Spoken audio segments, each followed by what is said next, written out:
All right, good morning, everyone. I want to welcome you to the 2026 ACP-HLB Grower Meeting.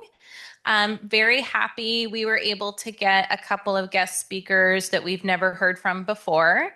So the first one is, thank you, is Paul Rugman-Jones. Paul, do you want to join us at the podium? This is thing. Yeah, it's on. Okay. Good morning, everyone. My name's Paul Rugman-Jones. I'm a researcher at the University of California, Riverside. I'd like to start by thanking Maureen and I guess Matt Doherty for volunteering me before asking me.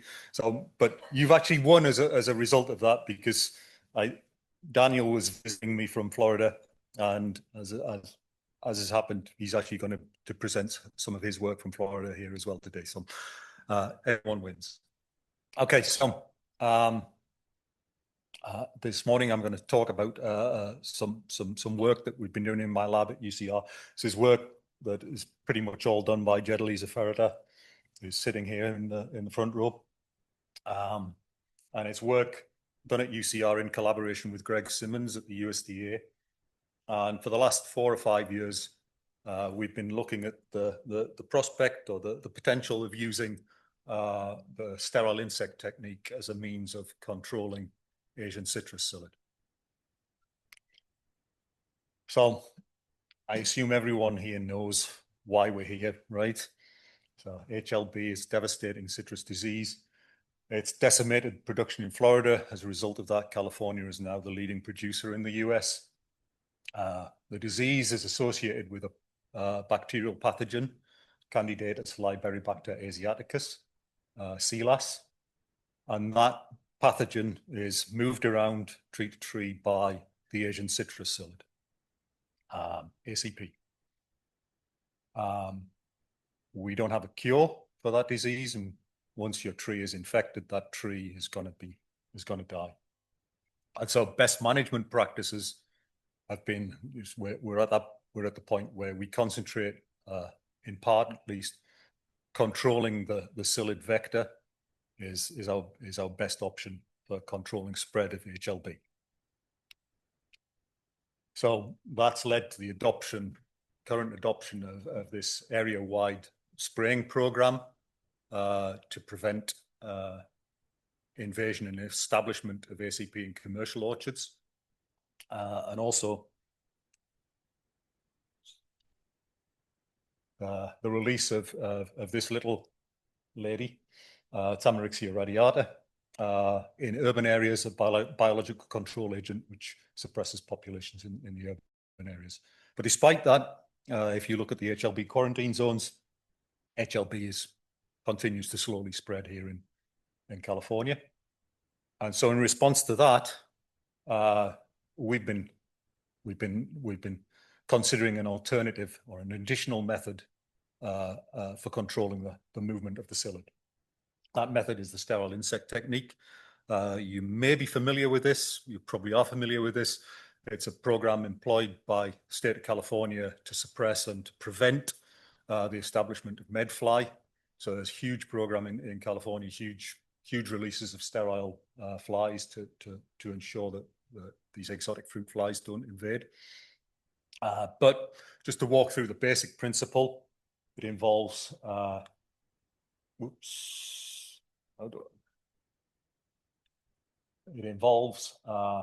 taking a pest, in this instance, Asian citrus psyllid, mass rearing that pest, and then exposing the pest to a radiation source to sterilize it. Used to do this using the raw elements, cobalt-60. That's sort of that gamma radiation source is now, finally, we've decided that it's not the best thing. And so the alternative now, the modern alternative, is to expose these things to X-ray radiation. It's cheaper, faster, cleaner. Now then, having sterilized those insects, we release them into the field where they mix with the wild population and they mate with the wild population. And the key thing here is that a mating between a sterile individual and a wild individual results in in no or very few offspring. And as a result of that, we can suppress the population growth.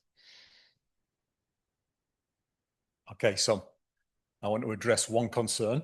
It's a stakeholder concern that's been raised, and it's, you know, it's a real concern, and that is you may be sitting there thinking, well, if we're going to release thousands of psyllids into the field, aren't we just simply increasing our chances of moving HLB from one tree to another? Because we're doing exactly that. We're actually releasing vectors. That's the concern.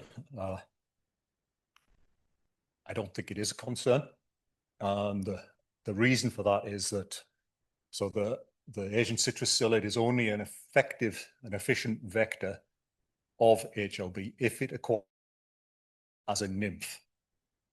So if it once HLB is acquired by a psyllid, it goes through a period in which it multiplies within the body of the psyllid, and only after a certain time it reaches the numbers that make that psyllid able to transmit it to a new host. And if so, work in Florida 10 years ago showed that if the psyllid doesn't acquire that bacterium until it's an adult, that period of multiplication is actually around 4 weeks before it can become an efficient vector. As you'll see shortly, our psyllids die within that 4-week period. And so at the moment, what we do is we do two things. We rear the psyllids on a non-HLB host on curry leaf. So that's been shown not to harbor that sea lice bacterium. We rear them to adult on that host, and then we sterilize them as adults and then release them.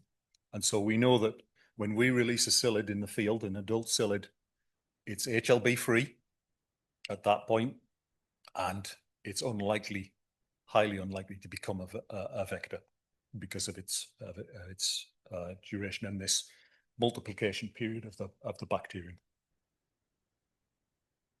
Okay, so let's tell you a little bit about what we've done so far. So developing a sterile insect technique for any insect is a bit of a stepwise process. So the first thing that we need to do is we need to determine a suitable dose of irradiation, suitable dose that renders those insects sterile, but doesn't impact too significantly their ability to move around, to find mates, to mate with those mates. It's critical that you know, if we release a bunch of irradiated psyllids which just die, then we've wasted our time. So the first step is determine a suitable radiation dose, and to do that, Jed Elisa took a bunch of psyllids. We expose them to varying doses of X-ray irradiation. And then we place individual psyllids. We pair them with a wild counterpart, a mate, and we put them on these little seedlings in test tubes. And then we look at offspring production in terms of the number of eggs laid, and also the viability of those eggs, so whether they hatch or not. And then also, the added bonus of this is we also get them to measure the lifespan of those individuals. And so this is a bit of a lot going on in this slide, but so what Jed Elisa found was, so what we have in these top two figures, we have an irradiated female mated with a wild male, and a wild female mated with an irradiated male. And so the irradiated females, they are pretty easy to sterilize. So at a dose of just 80 gray, which is probably enough to affect you, but I say 80 in relation to the dose required for the males. So at 80 gray, the females lay very few eggs, and all of the eggs that they do lay are sterile. None of them hatch. Males are, on the other hand, are a little bit more tolerant to the radiation. And so this is a wild male mated to an irradiated male mated to a wild female. those wild females still continue to lay eggs. And even at much higher doses, so here we are at 320, 400 gray, a fraction of those eggs do still hatch. But you know, we're still reducing the number that hatch by about 90%. But that small number that do hatch, Jedalisa then took those offspring, she reared those, and she crossed those again to wild individuals. And she found that every single one of those offspring that survived that first round were 100% sterile. So through that next generation, everything is sterile again. So it looks like 320 gray is a reasonable amount of radiation, a good dose with which to treat our psyllids. And then the other finding was that within 2 weeks of that irradiation treatment, around 70% of the ACP died. And within 3 weeks, it was closer to 90–95%. So that's well within that 4-week window in which the bacterium, should they encounter it, would take to multiply within the tissues to be transmitted to another host. Okay, so we established a tentative radiation dose. So the next step is, the next thing that's important is if we're going to do SIT in a successful manner, we need to ensure that we're releasing enough sterile psyllids so that it minimizes the chances that any wild psyllids out there are going to mate with each other and not encounter one of those sterile individuals that we release. And so we effectively have to overflood the wild population with sterile psyllids. And that's termed the overflooding ratio. So that's the number of sterile psyllids that we release relative to the wild population. And so again, Jedalisa took groups of psyllids this time. She took groups of 10 wild psyllids. So when I say wild psyllids, what I mean is it's a psyllid that's from our colony that has not been irradiated. And it effectively represents a wild population out there. So she took groups of 10 psyllids. She released them into these insect cages that contain, I think, was it 6 or 9 curry leaf seedlings. And along with those wild psyllids, she also released an appropriate number of sterilized irradiated psyllids. And so the overflooding ratios that we tested were 5:1, 10:1, and 15:1.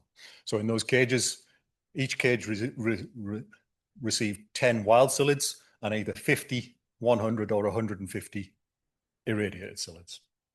And we found that at overflooding ratios above 10:1, at that 320 gray dose, irradiation dose, we found that releasing psyllids at that rate, we could suppress the subsequent population growth relative to a control population by almost 80%. Now, that in itself, I think, is, hopefully you agree, is quite impressive. But of course, all of this to this point, you might think that, well, this is a very artificial environment. It's done in a lab. It's done on curry leaf, small populations. Does it have any real relevance to what might happen in the field? And so in the next step of our project, we asked that very question. Can we replicate this level of suppression in the field? And so what we did was we effectively scaled up those cages to these large field cages. So each one of these field cages contains a tree, a mature lemon tree. This is the agricultural fields out at UC Riverside.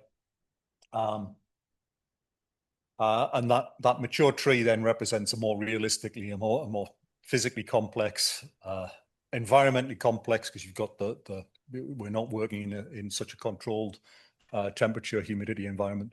It somewhat replicates the true field conditions that these psyllids would be exposed to. So that is work that was funded by California Department of Pesticide Regulation. So one of the big challenges of moving up to that scale was also increasing, can we meet the demands of number of psyllids that we're producing? So we borrowed some of the established protocols from the Tamarixia radiata biocontrol production project, and so we rear a ton of these curry leaf seedlings in the greenhouses at UCR. We then transport those seedlings. We put them inside these cages, same cages we ran those experiments in. And each one of these cages has 15 seedlings in it. We release 200 wild, non-irradiated psyllids into each one of those cages. And then if we maintain those cages under strict environmental conditions, we're able to predict, we know that in about 30 days, 25 days later, within a 48-hour window, each one of those cages are going to produce about 3,000 psyllids that we can collect for the purposes of sterilizing them. And so in a small insectary room like this one, Jedeliza was churning out about 40,000 ACP per month. So when collection day comes, we collect those 0 to 48-hour psyllids. At that stage, those psyllids aren't sexually mature. Most of them are still virgin. We collect those psyllids. We aspirate them into these pharmaceutical vials. You go to the pharmacy, you'll get your tablets in these things. And then we put those in a cooler and we drive them 450 miles to Salinas and back. And we do that because our X-ray radiator, this equipment here, is based at the USDA facility in Salinas. We drive them there, we put them in this, we subject them to an appropriate amount of time in the X-ray radiator. We drive them back. All of that's done under California state permit. When we get those psyllids back to UCR, we then initiate. We've been initiating these field cage trials. So each run of these trials involved 20 field cages, so 20 replications. And into each one of those cages, we released 150 normal wild psyllids from our colony. So that effectively represents an adventive population that's just newly moved into an area, newly found in an area. And alongside those 150, we were releasing an appropriate number, again, of sterile psyllids.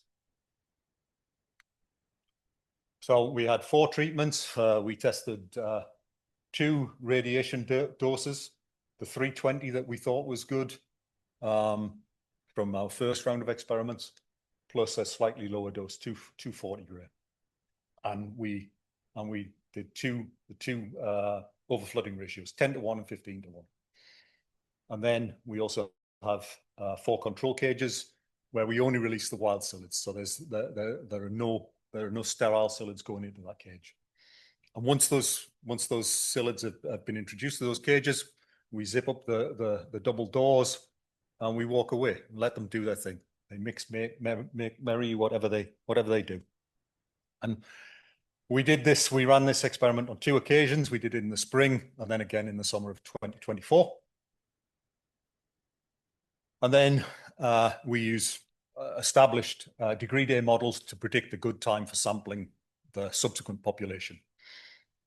So as a result of that, about 1 month later, basically, we then go into those cages and we sampled 20 shoots from each of the trees, 5 from each of the 4 cardinal sides of the tree.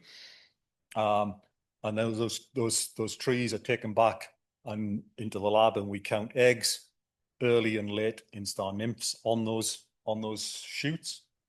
And we also attempted to capture adult counts in each of those cages by hanging yellow sticky panel traps on the inside walls of the cages.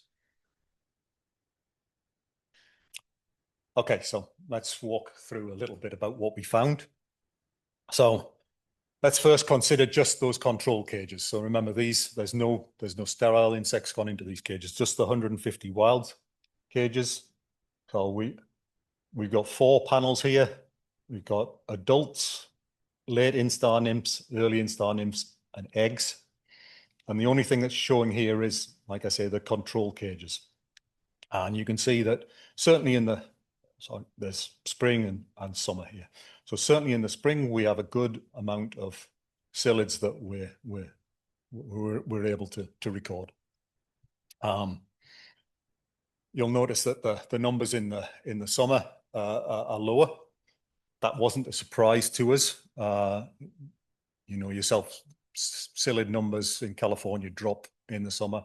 2024 was a particularly hot summer in Riverside, and so we weren't surprised to see the lower numbers in the summer. Okay, so now let's look at what happens when we release the sterile psyllids into those cages as well. Okay, so there's a clear pattern there. In general, increasing that radiation dose from 240 to 320 gray, we found stronger suppression. So again, let me just explain these 5 bars. We've got the control on the left hand side. The next 2 bars, that's our 240 gray radiation treatment, released at 10:1 and 15:1 overflooding ratio. And then the next 2 bars is the 320 gray dose, again, released at 10:1 and 15:1 overflooding ratio.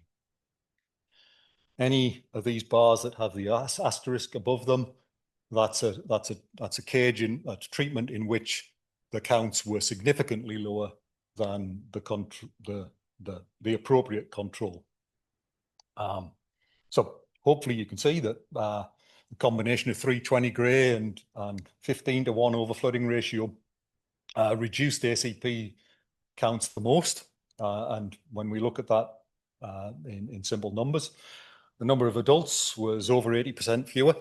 A reduction in late instar nymphs, almost 98%. Reduction in early instar nymphs, over 90%. Reduction in eggs, around 80%. So that looked like good numbers, right? But what I want you to think about is that this is based on just a single release of sterile insects. Now, if this was an operational program, we wouldn't just do 1 release of insects. We'd do several serial releases over a period of weeks, targeting the peak reproductive or the peak boom of ACP in the wild. And so in a second year of this study, we attempted to replicate that in our cages. And to do that, we took some of those cages and we made 3 serial weekly releases in those cages.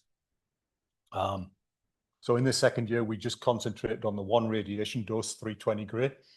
But we, again, did the 2 overflooding ratios, 10:1 and 15:1.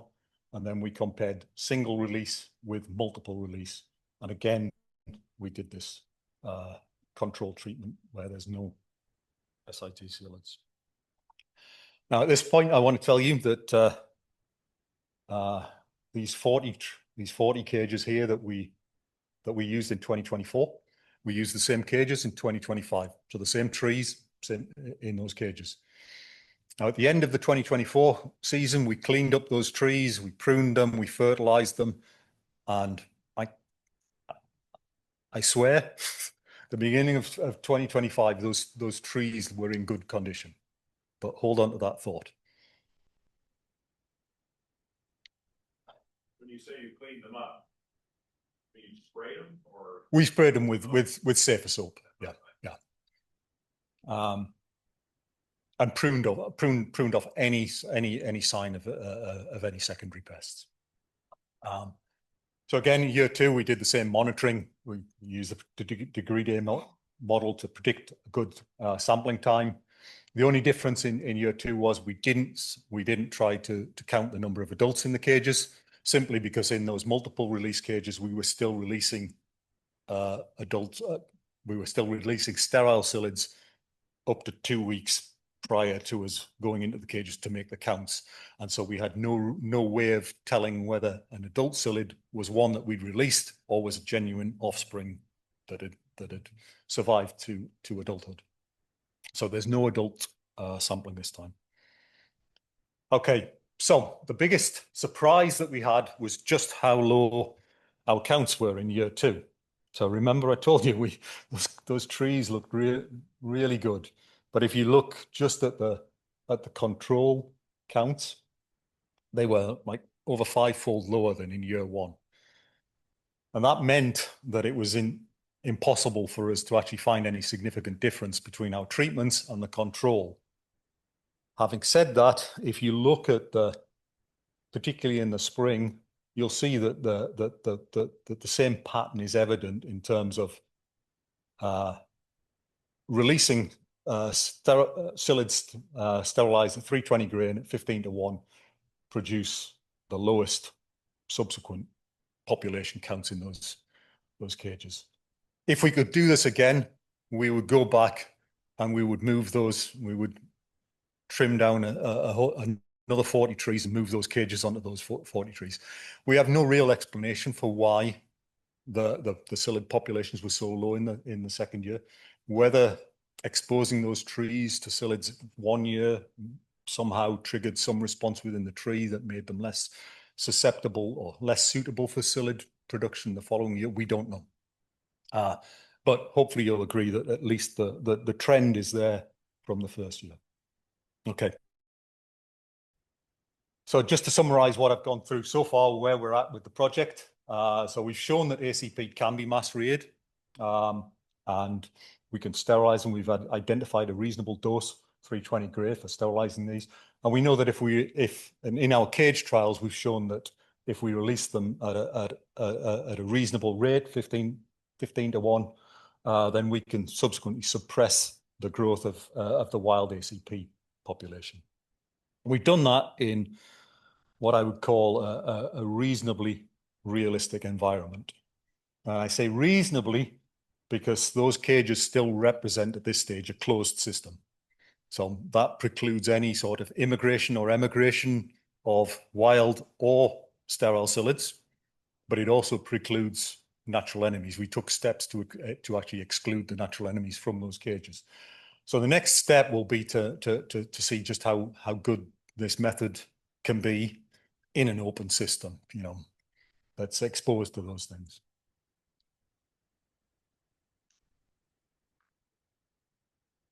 So you might be wondering, well, if we're successful with this, then how might we employ this method? So I think, relating back to those sterile releases of medfly, we're not going to do that. We can't rear the numbers of psyllids that would be required for that. So it's unlikely that it's going to provide a silver bullet that's going to suddenly eradicate ACP from California. But what we think we can use this method for is in areas where the psyllid is newly detected, particularly in areas where there is no HLB detection at that point. We could use these kind of releases to suppress or even eradicate those small populations as they pop up. And then the other potential use for this would be just as a preventative release, similar in many ways, but on a smaller scale to the medfly program, a preventative release around residential areas that butt up against commercial groves to maintain a psyllid-free buffer zone. And with that, I thank the funders of this, the USDA, DPR. A whole bunch of people have helped with this. Raju at CRB was really helpful, loaned us his staff and his experience in building those cages. I'd also like a special thanks, I think, because we couldn't do this work without access to curry leaf seeds. You go on Amazon and try and buy curry leaf seeds, they'll charge you about $40 for about 20 of them. But we're lucky in the fact that Janine used to work in our lab for a short while, and she thankfully has a curry leaf tree in the UCR Botanic Gardens, and she lets us harvest seeds from that tree. So yeah, with that, thank you. Thank you for your attention. If you've got questions, please. I think we have time for a couple of questions. We're a little over schedule. So Doug, wait, let me bring a mic over.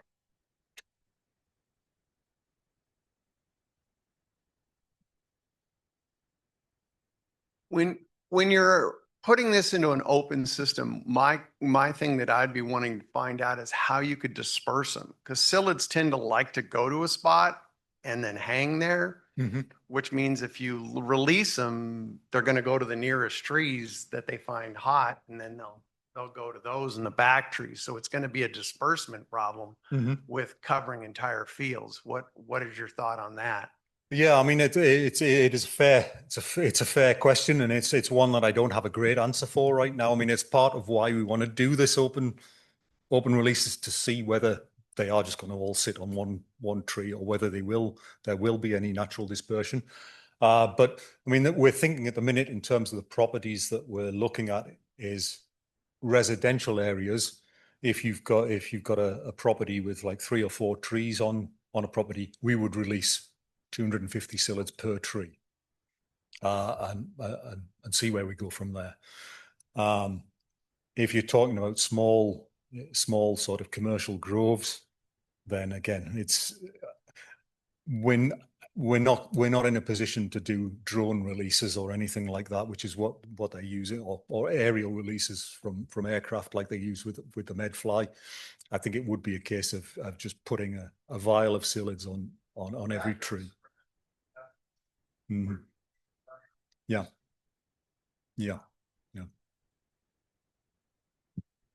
Well, thank you, Paul, so much. And thank you for bringing your colleague, Daniel, from University of Florida. So same deal. There's a clicker up there, and let's make sure the mic is green. Yep, you're good.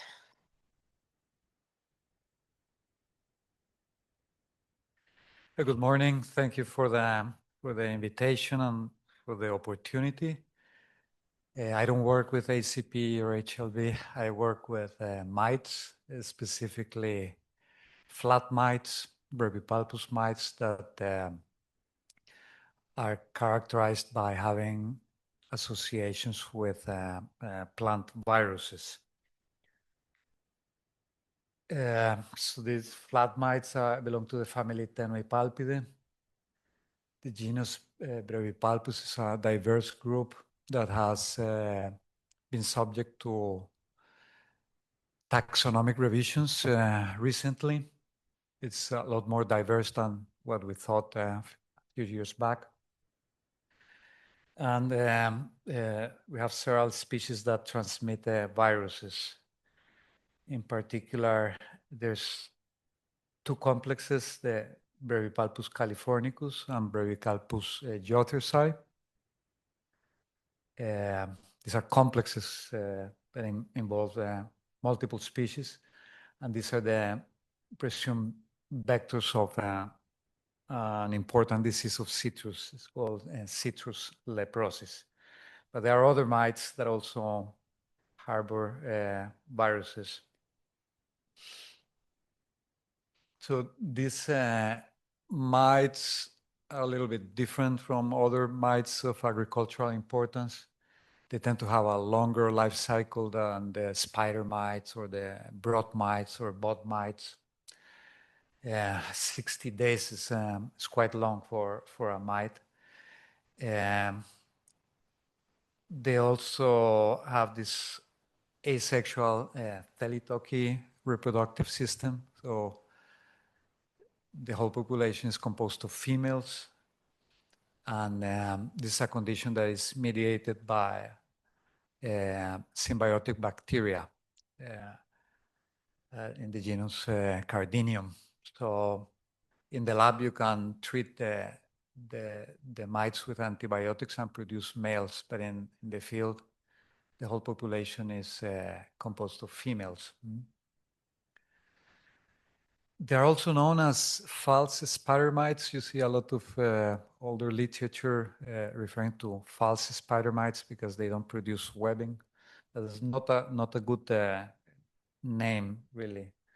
Their main morphological characteristic is they are flat. So these flat mites is what we use.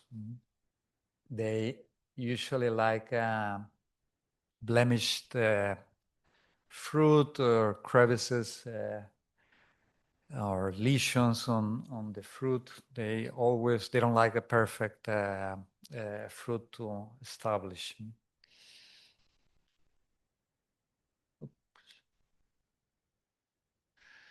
And so they are associated with these viruses in two families, the family Kitaviridae and Rhabdoviridae. These are not common viruses, are quite interesting. We've been looking at some of the genetic sequences of these mites, and they are more closely related to mite viruses. So our hypothesis is that these are mite viruses that are transitioning into plant viruses. And that's why, unlike other viruses, they only cause localized lesions. So only in the feeding point of the feeding sites of the mite, you see a reaction, but the virus stays there. It doesn't move systemically on the plant.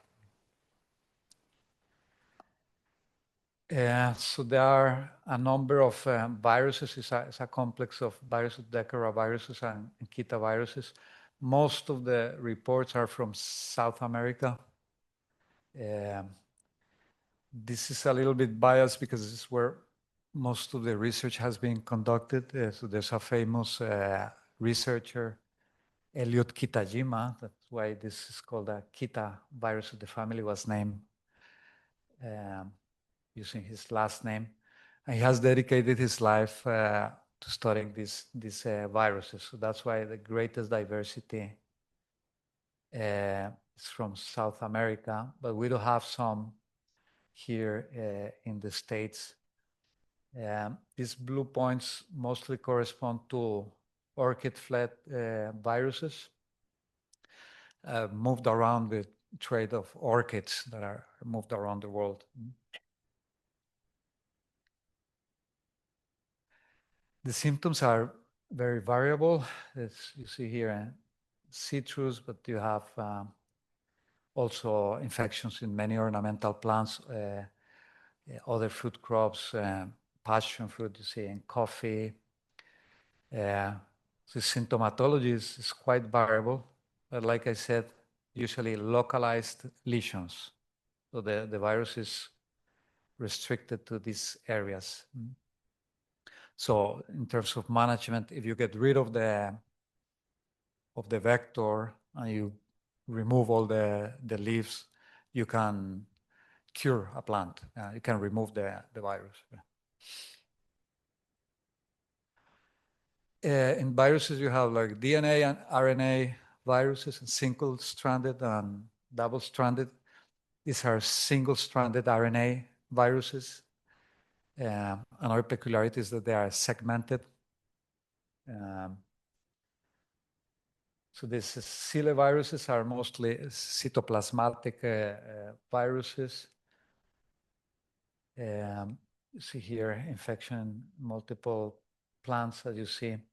They infect hibiscus. It's not only citrus, but there's also the potential for spillover from one host to another. These viruses seem to have a wide host range. This is another virus that was found recently in Hawaii, infecting citrus, because similar symptomatology. It's not only on the leaves, it can also found on the fruit, on the stems, so this type of lesions. The Dicora viruses, these are nuclear viruses, so they infect the nucleus of the cells. So they infect coffee, but also succulent plants.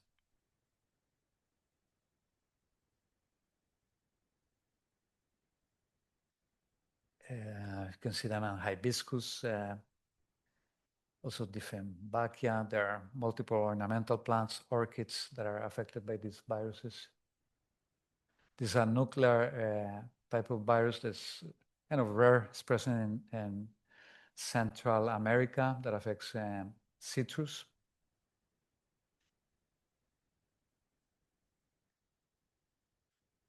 And these are some viruses that infect orchids that are restricted to Brazil, but they also move to citrus. And this the orchid fleck virus seems to be the most widely distributed. We have been finding it in Florida. There was also a detection of this virus in California last year, a couple of years ago, in an orchid nursery. They also infect citrus. This one is also another virus that we've been finding in Florida on orchids, also in ornamental plants in Liriope. This same virus was found in Hawaii, infecting citrus recently. So now the vectors, there's this species, Brevipalpus Readiness, that seems to be the most efficient vector. We have it in Florida. It's widespread. It's unknown if it's in California. It's in Brazil where they have problems with this disease, citrus leprosis. This is the main vector. It's called the citrus leprosis mite. That's the common name. But there are other Brevipalpus mites that are also competent vectors. And then the nuclear viruses are mostly vectored with Brevipalpus californicus. And you see here I have a sensulato. This is because this group needs a taxonomic revision. We are working on this from the Florida perspective. So what we call Brevipalpus californicus is a complex of at least 9 species, maybe more, that are morphologically different, but most importantly, they have different associations with the viruses. That's probably the most important part. We have Brevipalpus papayensis, ferraguti, obovatus. This obovatus is very common in greenhouses. So now the citrus leprosis, this is a disease that is caused by multiple viruses. It's called more like the leprosis syndrome. There are several viruses that cause similar symptomatology. By far, the most aggressive one is this first one, the citrus leprosis virus C. This is the one that in Brazil is really limiting and causing a lot of problems. And also within this virus, there are strains. Right? There are some strains that seem to be more virulent or more damaging than others. So in Brazil, there are some strains of this citrus leprosis virus C that are really problematic. This C2 is the one that we found in Florida recently, also in Hawaii. It has a high degree of homology with this citrus. We found it infecting hibiscus in Florida. Oops, sorry. Then orchid fleck virus also causes this symptomatology, and this one is widespread worldwide, and it's often detected associated with movement of orchids. But there are these other viruses that we know very little of. So citrus leprosis is restricted to the Americas, Central Mexico, Central and South America. There's some reports in Hawaii. And there's this interesting case in South Africa where a virus moved from orchids to citrus a few years back. It's interesting, the citrus leprosis existed in Florida. It was reported and it was a limiting disease in the late 800s and early 1900s. And there are reports of 50 to 75% losses, mostly by fruit drop. This is the biggest problem. It induces a drop of immature fruit.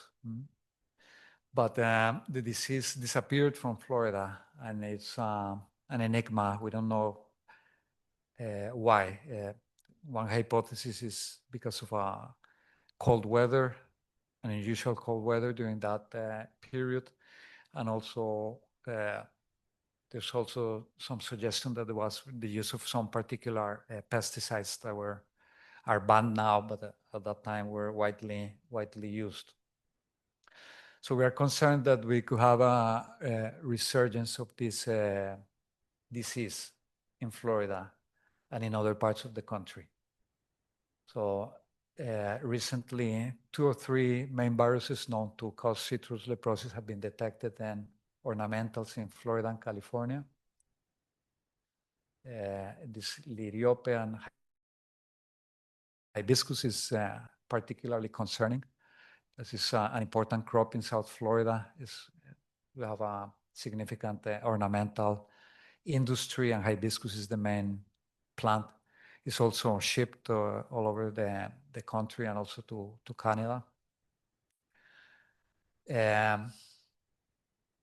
So yeah, we're working characterizing, in hibiscus it produces similar symptoms as the ones that I showed you. On leaves, on stems of hibiscus, and it reduces significantly the production of flowers that is important for the ornamentals. So these are all photos from Brazil. This is what the symptoms look like on the fruit, also on the stems. Again, fruit drop is the most important part. It causes excessive leaf drop as well, and dieback of shoots. The monitoring in Brazil, they tried to inspect 5% of the plants in a hectare. 1 out of every 10 trees, so they got this zigzag pattern, and every 10 trees they inspect the plant and focus on the fruit. It seems to be preferred for the mites. So 3 to 5 fruits per plant, and they do this monitoring every 7 to 14 days. The mites seem to, they might seem to prefer the top part of the tree. So they direct the monitoring to the top and the inner part of the canopy, sort of in this area. And they prefer ripe fruit, but in the absence of fruit, they sample branches. And they have an action threshold from 1 to 5% of the fruits. If they have mites, they take action. The control is almost exclusively through pesticides, chemical control. So acaricides from different active ingredients, ovicides, adulticides. but they have very big problems with the resistance. Almost all the products they use have well, the mites have developed resistance to these products. Since the mites don't fly, usually the resistant populations are limited to small areas like a block, and they can be managed by changing the rotation. So they have a system to monitor this resistance, and it can be easily managed. The challenge is to detect it. Now they have a surveillance program to detect the resistance. Cultural practices are very important. Like with other mites, they like a dusty environment. So you have like a dirt road. Usually the trees that are along the dirt road are more infested than other ones.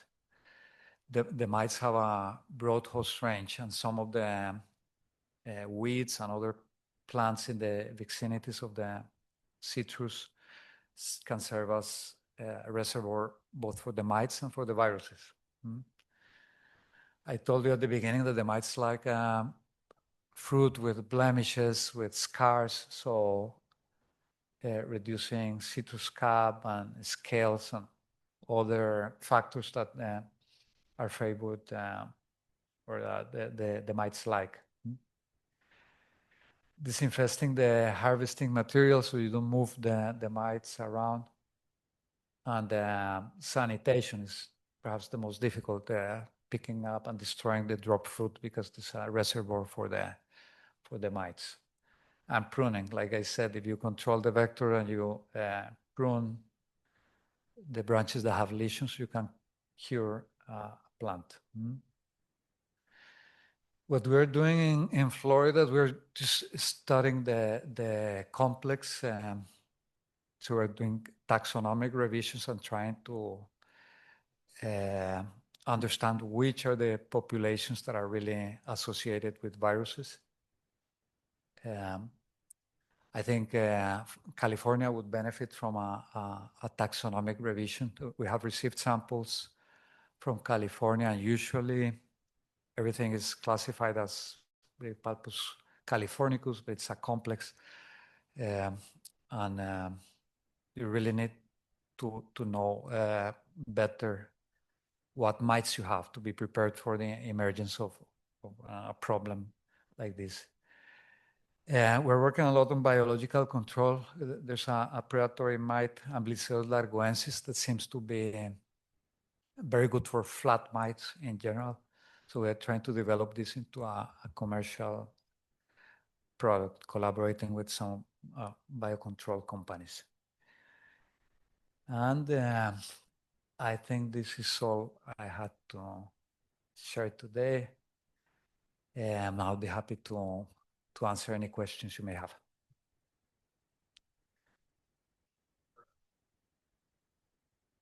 I'm sorry.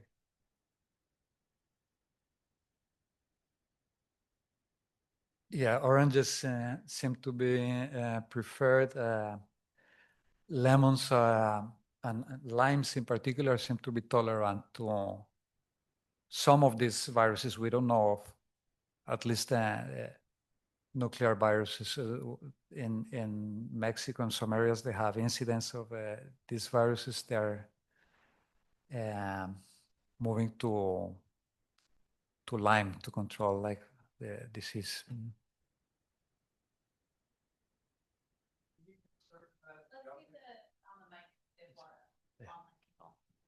All right, Q&A. So if you're online and you have questions, raise your hand or drop them in the chat.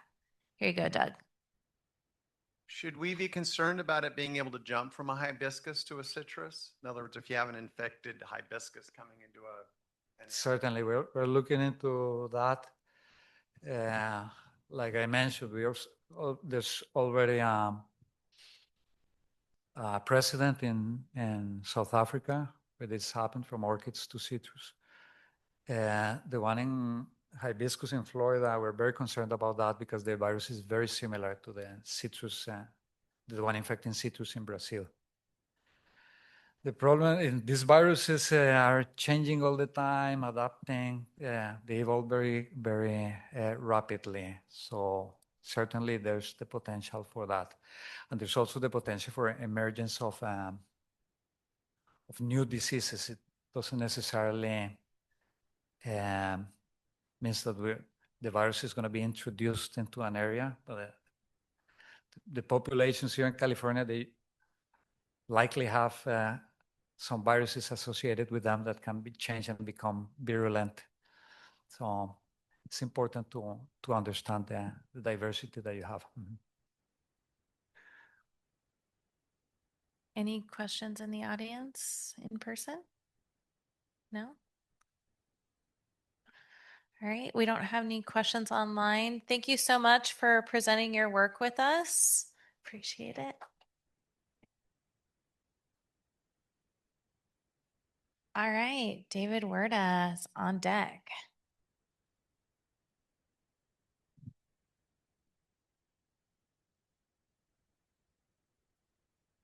Good morning. My name is David Wirta. I'm the Deputy Agricultural Commissioner for High-Risk Pest Exclusion at Ventura County. I'm just going to share with you some updates we have for our bulk citrus program. Or do I have control? Here's my contact information. If you guys have any questions, or you can contact me or ACP Bulk Citrus at venturacounty.gov. Just real quick, I also manage our pest exclusion division, which also includes high-risk pest exclusion, which is incoming plant material, exports for phytosanitary certificates, nursery stock cleanliness, apiary, sudden oak death, hemp. Always, I know I missed one.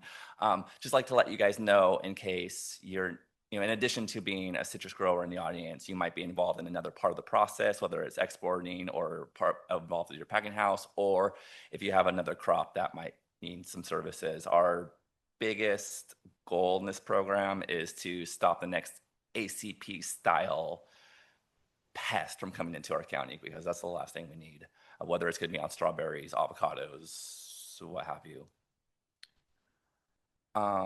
Here's some bulk citrus numbers for enforcement. Last year, we just had a few new compliance agreements. Most of the growers are already on an existing compliance agreement. We have 1,093 total in the county. We did about 200 regulatory inspections and had to issue 6 notices of violation. Our focus for 2025 was a little less on the transporters. They're still tarping. We still have inspectors out at packing houses watch shipments come in, but I wanted inspectors to do a little more with inspecting fruit at harvest and fruit arriving at packing houses to catch unmitigated fruit. We did run into, this allowed us to actually catch some shipments that were coming in unmitigated, and we took action on those. On the next slide. Again, so we were able to catch shipments that were coming in from another quarantine zone in California, and that ended up in being a suspension of a grate cleaning system for that grower and harvester. Also, this year, we were able to remove or get compliance for a removal of a neglected abandoned orchard in Santa Paula for fruit that was not in production. Those trees there were just essentially not being treated and just sitting there being a harbor and a vector for potential HLB and ACP.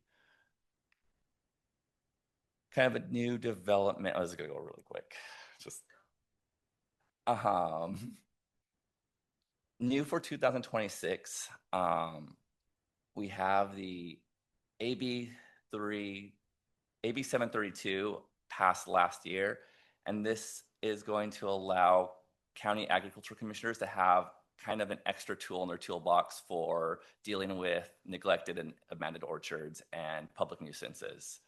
So now, in addition to having the abatement process and a removal of an orchard, This allows a civil penalty to be levied for a pest-related nuisance in lieu of that.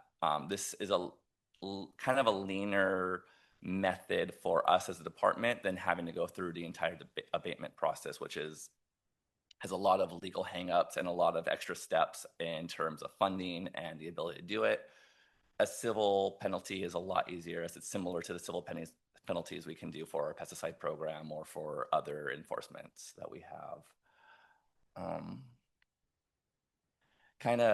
want to put this in here because I have the mic and I want to jump on the soapbox.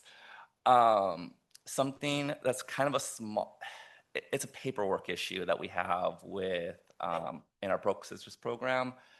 And I just want to remind you guys, growers, packers, transporters, whoever's in this process that is managing it for you, make sure mitigation forms are traveling with your bulk citrus orders if they're moving from one quarantine zone to another.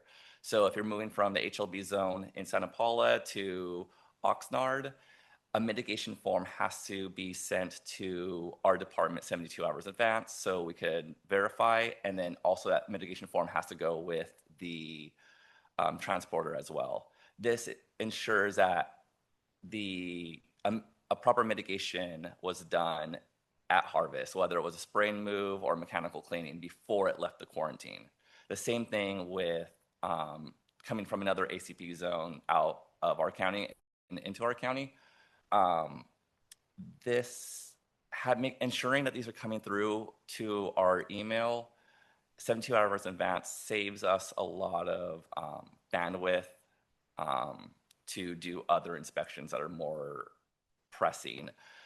We use a lot of staff time to hunt these down. You might be doing the actual treatment for spray and move, but if we're not getting this paperwork, we're actually having to go and take the extra steps, making the calls, the boot work to track that down. And when you have as many growers as we do, and get as many shipments as we do in our county, it all compiles and spends a lot of county resources on just simply paperwork. So if you're kind of unsure on who's doing this, I know we have a lot of growers who do it themselves, or a lot of growers who will have their packing house do it. If you're kind of unsure, please check in on this for us. This is something that is a pet peeve of mine because it's time that our staff can be doing for catching unmitigated fruit. And those are the bigger issues that we have. We want to keep HLB from spreading in our county and other pests from coming in and making the problem worse.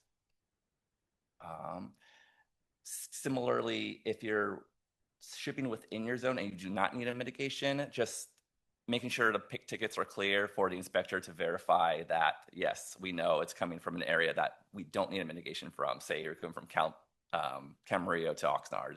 No mitigation, but some inspectors are having issues at the packing houses verifying that. So these are just little housekeeping things that will just makes our life a little easier. It helps us focus on things that are a little more important and pressing. Yeah, I kind of blew that really quick, but I can happily take questions. All right, for online people, feel free to raise your hand or drop questions in the chat. And then we'll kick off the in-person Q&A with Doug. On neglected orchards, does the Ag Commissioner have the authority to have those trees tested? In other words, could you go in and test those? It's tricky testing when we're doing a public nuisance. We're identifying the public, in terms of citrus, the public nuisance is the ability to harbor the disease. Now, we have this when we have incoming shipments as well. Say we test a tree and it comes up negative. Well, now there's an argument that the nuisance is not there. So the nuisance is the harboring the tree for the psyllid in this scenario. It's the neglectment of the orchard, not necessarily the positive tree. Now, if we test the tree and it is positive, we remove the tree, and now we have absolute positive. But I mean, we have the test. Yeah, we can test anything in our jurisdiction. I think too, there's been a lot of frustration with the definition of a neglected orchard. Like once they start going through that process of identifying it, someone raises their hand and goes, no, no, no, that is my orchard. I am doing these management practices because, it's kind of like once you've engaged, now you're not neglecting it anymore. On one hand, that's great because they get re-engaged in the process. But on the other hand, it kind of stops that enforcement pipeline. So I know very few orchards have been removed through this program. I think that one in Santa Paula you mentioned might be the first one I've heard of in the last 4 years. It's been a few years, yeah. Because people typically go, oh, no, no, no, no, I don't want you to move forward. Let me get back on the train. Right. And which is what we want, right? Right. And because there isn't a specific, we can only do what the laws allow us to do. So we can't just remove orchards without investigating first. Right. Questions or comments? We can, it's a tool. It's a tool we can do, and it's a little easier for us to be able to do that. It's $500 per acre, up to $500 per acre. So cheaper to pay the penalty than to take your trees out. Okay, just questioning. So I also understood that we haven't had any more positive finds in the quarantine zone since the beginning of the year. Is that correct? There's been two new positive finds in Santa Paula. Okay. They were previously positive properties, so they didn't expand the quarantine. But 2 new trees that are pending removal. Okay. Sorry, I didn't do that part. I wasn't sure if Keith was going to do. We might have stolen his thunder. Okay. Any more questions about Ag Commissioner stuff? So one of the main duties of the Ventura County ACP-HLB task force is to publish the area-wide management treatment schedule every year. And so this has been distributed on our Facebook and then also through our email channels. So here is the update. The PCA subcommittee began the review of this in, I think, January. In February or March, it was reviewed by the entire task force and approved for distribution, which then happened through those channels. And then also now, there were no significant changes in terms of what the schedule looks like other than updating the dates so that they start on a Monday instead of in the middle of the week or over the weekend. Does anyone have any questions about the area-wide management treatment program? Okay, great. Some of the other work that we've been doing in the program or in the task force is meeting regularly, putting together this grower meeting to bring research forward and updates forward for everyone. And then I also wanted to note we had a couple growers, I know one's online and one's in the room, who've been talking with researchers about expanding the organic options for treatment. And so that's what we've been up to over the last year. So if you want to be a part of the task force, let me know. If you're not getting our emails, let me know. I had a couple of people who said that they haven't received it. So if there's no other questions or comments from any task force members, okay, then I will invite Keith to join. He is going to be presenting remotely, and so I will go and enable his presentation.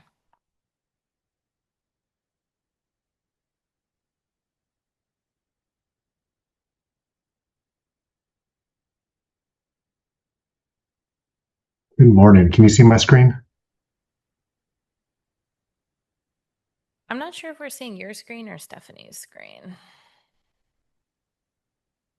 Is it changing? Yeah. Okay, perfect. All right. Good morning. I appreciate you allowing me to join you virtually to update you on our citrus division and activities. Before I start, I just wanted to kind of piggyback on what David was just talking about regarding inspections and quarantine requirements. His team's work is crucial in helping to prevent the new introductions of ACP or CLAS positive ACP into Ventura County, and also from spreading within Ventura County. Similarly, knowing that Ventura ships a lot to the Central Valley and to other areas of the state, his team's work really is helping protect California citrus as a whole. So just wanted to give them some kudos because they're doing really good work. And then regarding testing of abandoned groves, really testing, kind of like nursery stock, only provides a snapshot at a point in time, whether that's an abandoned grove or incoming shipment. That test only provides a snapshot, and we know with HLB, it could be a positive tree and not test positive for a couple years. So it wouldn't make that shipment or abandoned grove compliant with regulations.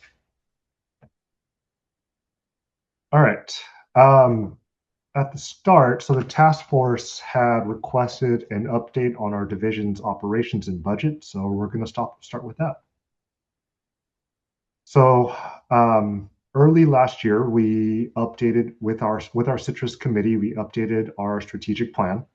I think the previous update was done in 2018, so it was time for kind of a redo.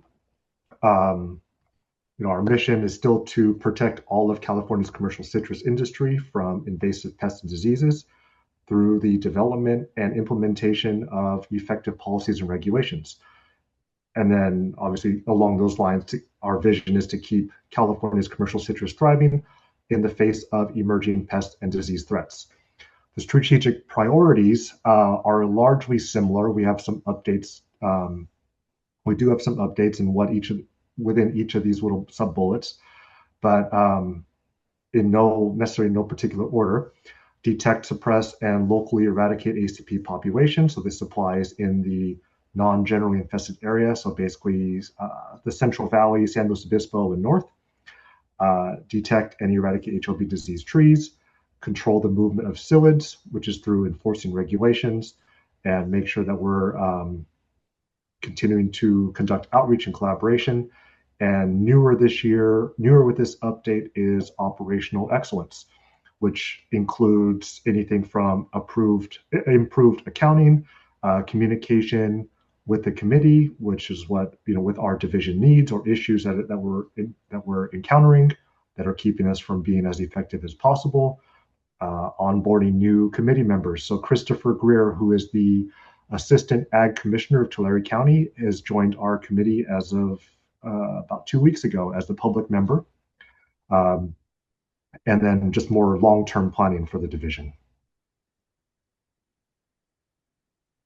So less than a year ago, I think it was effective July 1, we right-sized our division from 168 full-time positions down to 124 based on those updated strategic priorities. Most of the decrease in staff came from the LA and Orange County areas where there is not a lot of commercial citrus. But we and the committee felt the changes that were made are allowing us to use resources and funds as effectively as possible to find and eradicate HLB, and we're focusing in the ag-urban interface, which is just primarily the residential areas surrounding commercial citrus. Again, detect and eradicate ACP in non-generally infested areas and enforce regulations. So this is our current year budget, which started July 1, 2025, and it will be in place through the end of June. This was approved by our committee about a year ago. Just wanted to throw out here, there are 3 fund sources. I know heard things where growers feel they're paying for the entire program. Just wanted to show that we do receive general funds from the state. We do receive about $12 million of federal funding, and the rest of the division's budget is made up by assessments collected from growers. as I understand, all the other states had their federal funding reduced. So ours remaining the same was not the best win for the program, but it was definitely a win, maintaining our level of funding. We always work to max out our federal dollars, and we're continuing to do that to make sure that we're fully expending state and federal money and saving as much grower funds as possible. The only thing we can basically use federal funds for everything except for treatment and tree removal. So this is just wanted to share our budget at the request of the task force. All right, some operational updates. So here are the HLB detections as of last Friday. The detection rate has slowed significantly, we assume, due to our change in survey strategy, where we're focusing closer to the ag-urban interface and conducting significantly less activities in the ultra-urban areas like in Los Angeles and Orange County. That's far from commercial citrus. The really good news here is we're still under 1,000 ACP that have tested positive for CLAS, and that's since the first detection of HLB in 2012.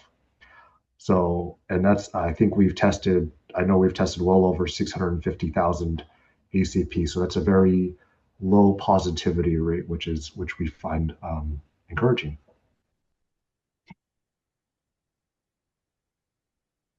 All right, so mentioned kind of a change in our operational approach. This is our updated detection response as of about a year ago.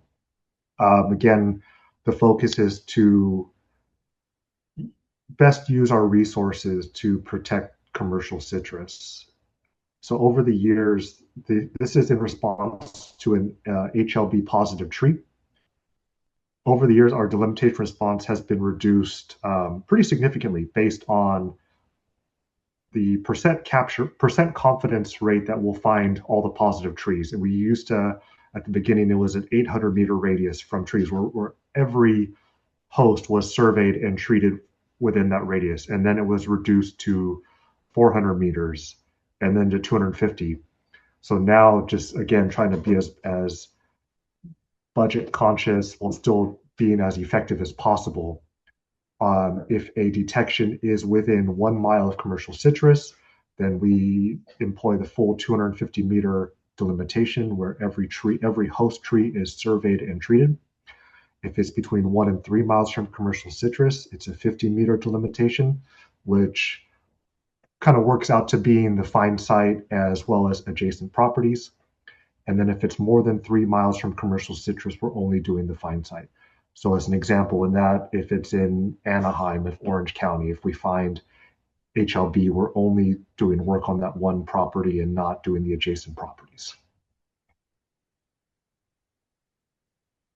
Oops. Okay, so for what this means for growers, if there's a CLAS positive ACP, it's a voluntary response, and this is we saw this happen very recently in Santa Barbara and in the Fillmore area. If it's a CLAS positive ACP, it's a voluntary response. CDFA will survey and treat, or CDFA will survey properties within the delimitation area. If it's a residential property, CDFA will conduct the treatment. If it's a commercial property, that is the grower's responsibility. And growers may treat with any approved product on that UC IPM list, which is different than if it's an HLB positive tree, which any product effective against psyllids includes organics. Basically, you have the full list at your disposal. And this is, if you're an area-wide participant, 1 treatment is recommended. If you're not an area-wide participant, then 2 treatments are recommended. And that's the recommendation is always the first treatment is foliar.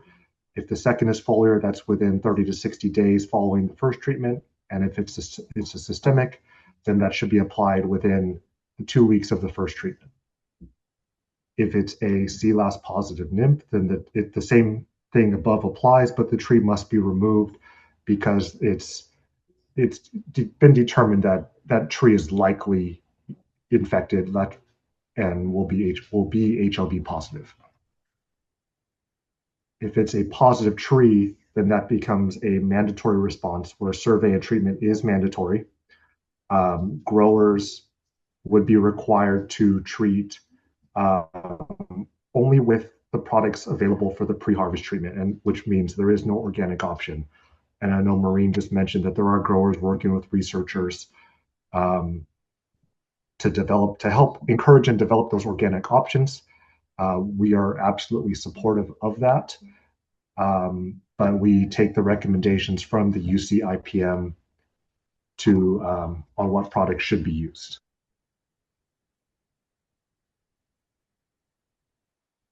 I just wanted to touch on organic certification because obviously if you do have that positive tree and you're a grower, and if you're an organic grower, that can impact your organic certification.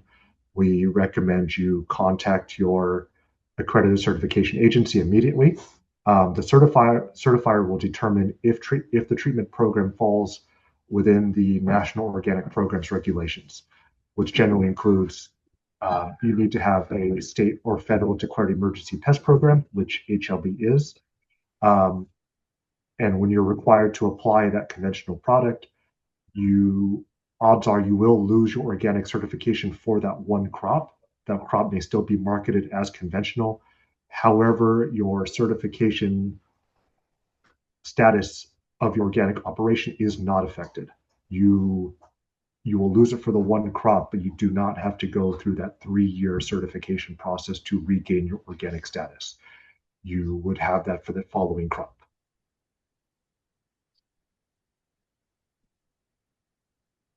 All right, here are some recent updates. So starting with Santa Barbara County, I believe it was March 10th, somewhere around there. We had a sea glass positive ACP adult found on a residential property. Because it was about 2 miles from the nearest commercial citrus grove, that resulted in a voluntary 50-meter delimitation.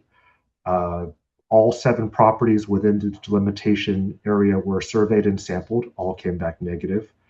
Treatment was conducted on April 9th. Again, there were 7 properties. 5 properties allowed us to treat, including the find site, and there were 2 treatment refusals, which in this situation is okay because it is a voluntary response. Okay. And for the Santa Paula area of Ventura, we had the last HLB positive tree about 2 weeks ago. Prior to that, we hadn't had a positive tree since December of last year, but we've had 4 additional positive trees on 3 properties, and all 3 properties had a positive tree found on their property last fall. So they were repeat sites, 4 new trees, still all residential, and the team in the area is continuing their activities of work to try to find and remove all the positive trees.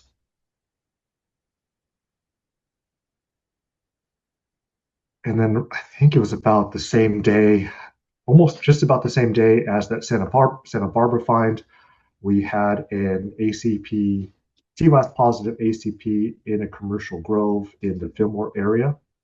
Obviously being in a commercial citrus grove, that triggered the full 250-meter delimitation.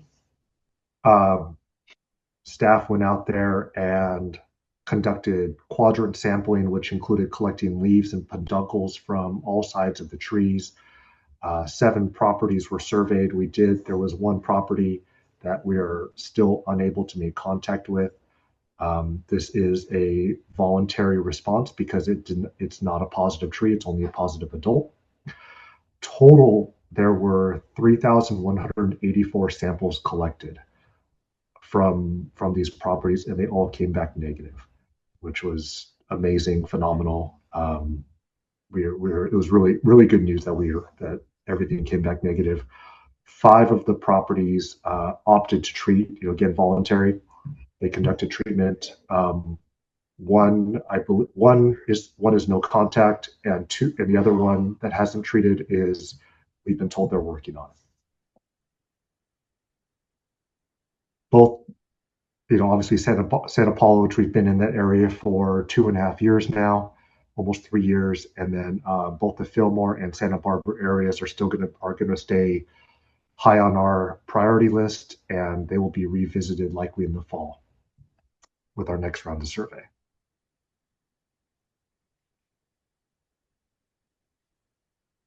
Okay, just kind of a refresher. I think odds are you're all probably pretty familiar with these, but just a refresher for quarantine requirements. Again, a CLAS positive ACP, whether that's an adult or a nymph, does not trigger quarantine.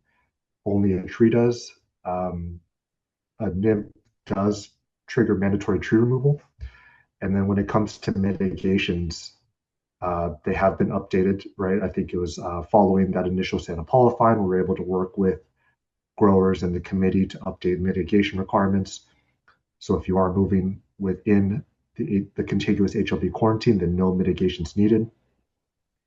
You do need one mitigation to move to a non-contiguous HLB quarantine. One mitigation to move out of the HLB quarantine, but still within Ventura County. And then if you are going to move to a completely different county without an HLB quarantine, then you do need 2 mitigations or a wet wash. And again, those mitigations are the pre-harvest treatment, field cleaning machine, grate cleaning with approval. So if you have a grate cleaning device you'd like to use, please contact David and his team, or a wet wash, which is basically the equivalent of running it through a packing house wash line. Regarding grower funds for quarantine mitigations. So the mitigations and rules were set up to allow for situations where there is, other than safeguarding transit or tarping, there is free movement without mitigation. So generally there are situations where no mitigation or added cost is needed. So just kind of further stating Maureen's comment about there's likely no funds available. Steve, do you have anything you want to say? Or are you satisfied with that?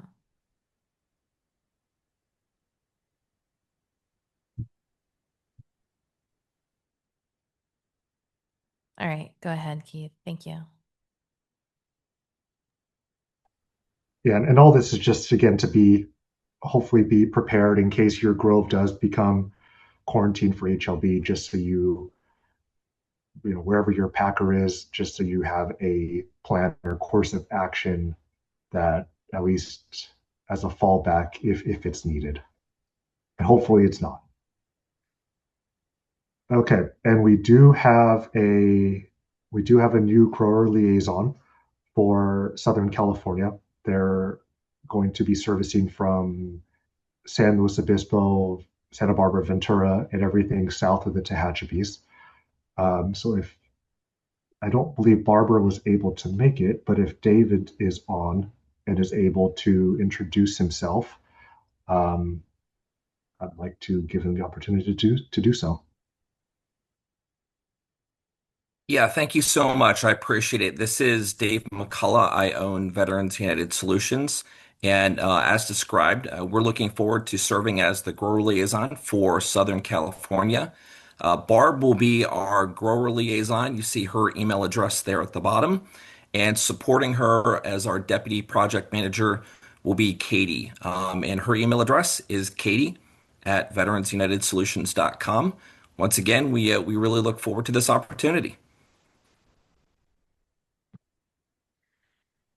Can either David or Keith talk about what the scope of work is? Because I would imagine, just based on the amount of service that Cressida and Sandra gave our community, there's no way one person could do that amount of work for that many growers. So there must be a different scope of work that is under a grower liaison now. Yeah, it is largely similar. However, the focus is going to be working with growers in response to HLB detections. we can conduct some outreach. We're going to, I know that Sandra Cressida, I think they would send regular newsletters and email blasts. I don't know what that's going to look like entirely, but we're going to try to do it as much as we can to fill those voids, make sure that the appropriate level of outreach is conducted, and then really, working with. I think we envision, and the committee envisions, the grower liaisons to work with growers, especially in response to detections or in preparation for any quarantines that may come up. Is there going to be any tracking of compliance for other elements of the program, like the certifications, the tarping, the area-wide management suggestions that the task force makes? Because I know that the grower liaison reports were a big motivating part of the work that the task force did to do their own outreach. Now we don't have any information around how much compliance there is with area-wide management. And so we don't know where to focus our outreach efforts in terms of improving that. I don't want to say compliance because it's not a regulatory thing, but including improving participation. Yeah, I'd have to check with the agreement manager. I don't think that's. I don't want to say definitively. I don't think that's in the scope since that area-wide management's not a CDFA function. But if there's something that we can do to help with the task force, open to having those conversations. Thanks, Keith. Anything we can do to really get the grower liaisons connected? For me, as the facilitator, having that support in educating growers was really important. I often had people calling me having no idea why traps were in their field, and I could just hand them over to Cressida or Sandra, who were expert at communicating with people who needed to be onboarded to the program. So is that also something that Barbara's going to be able to support, or is it really just coordination after a find? I think we will have some follow-up discussions. Let's have some follow-up discussions. That way, there's kind of clear expectations, and we'll make sure that we connect. Yeah, and I would just add that I concur. I think that we can sort those issues out within the scope of work, but we would look forward to having that dialogue. Great. Sorry to interrupt, Keith. You can go ahead. No, all good. I appreciate it. That's it, actually. And I just want to say, Maureen, thank you so much for all your work and facilitation and guidance over the years, and really appreciate you and everything you've done. Was that my formal goodbye, Keith? I'm done with you now. Right. We do have some questions. This time we'll open with Helen.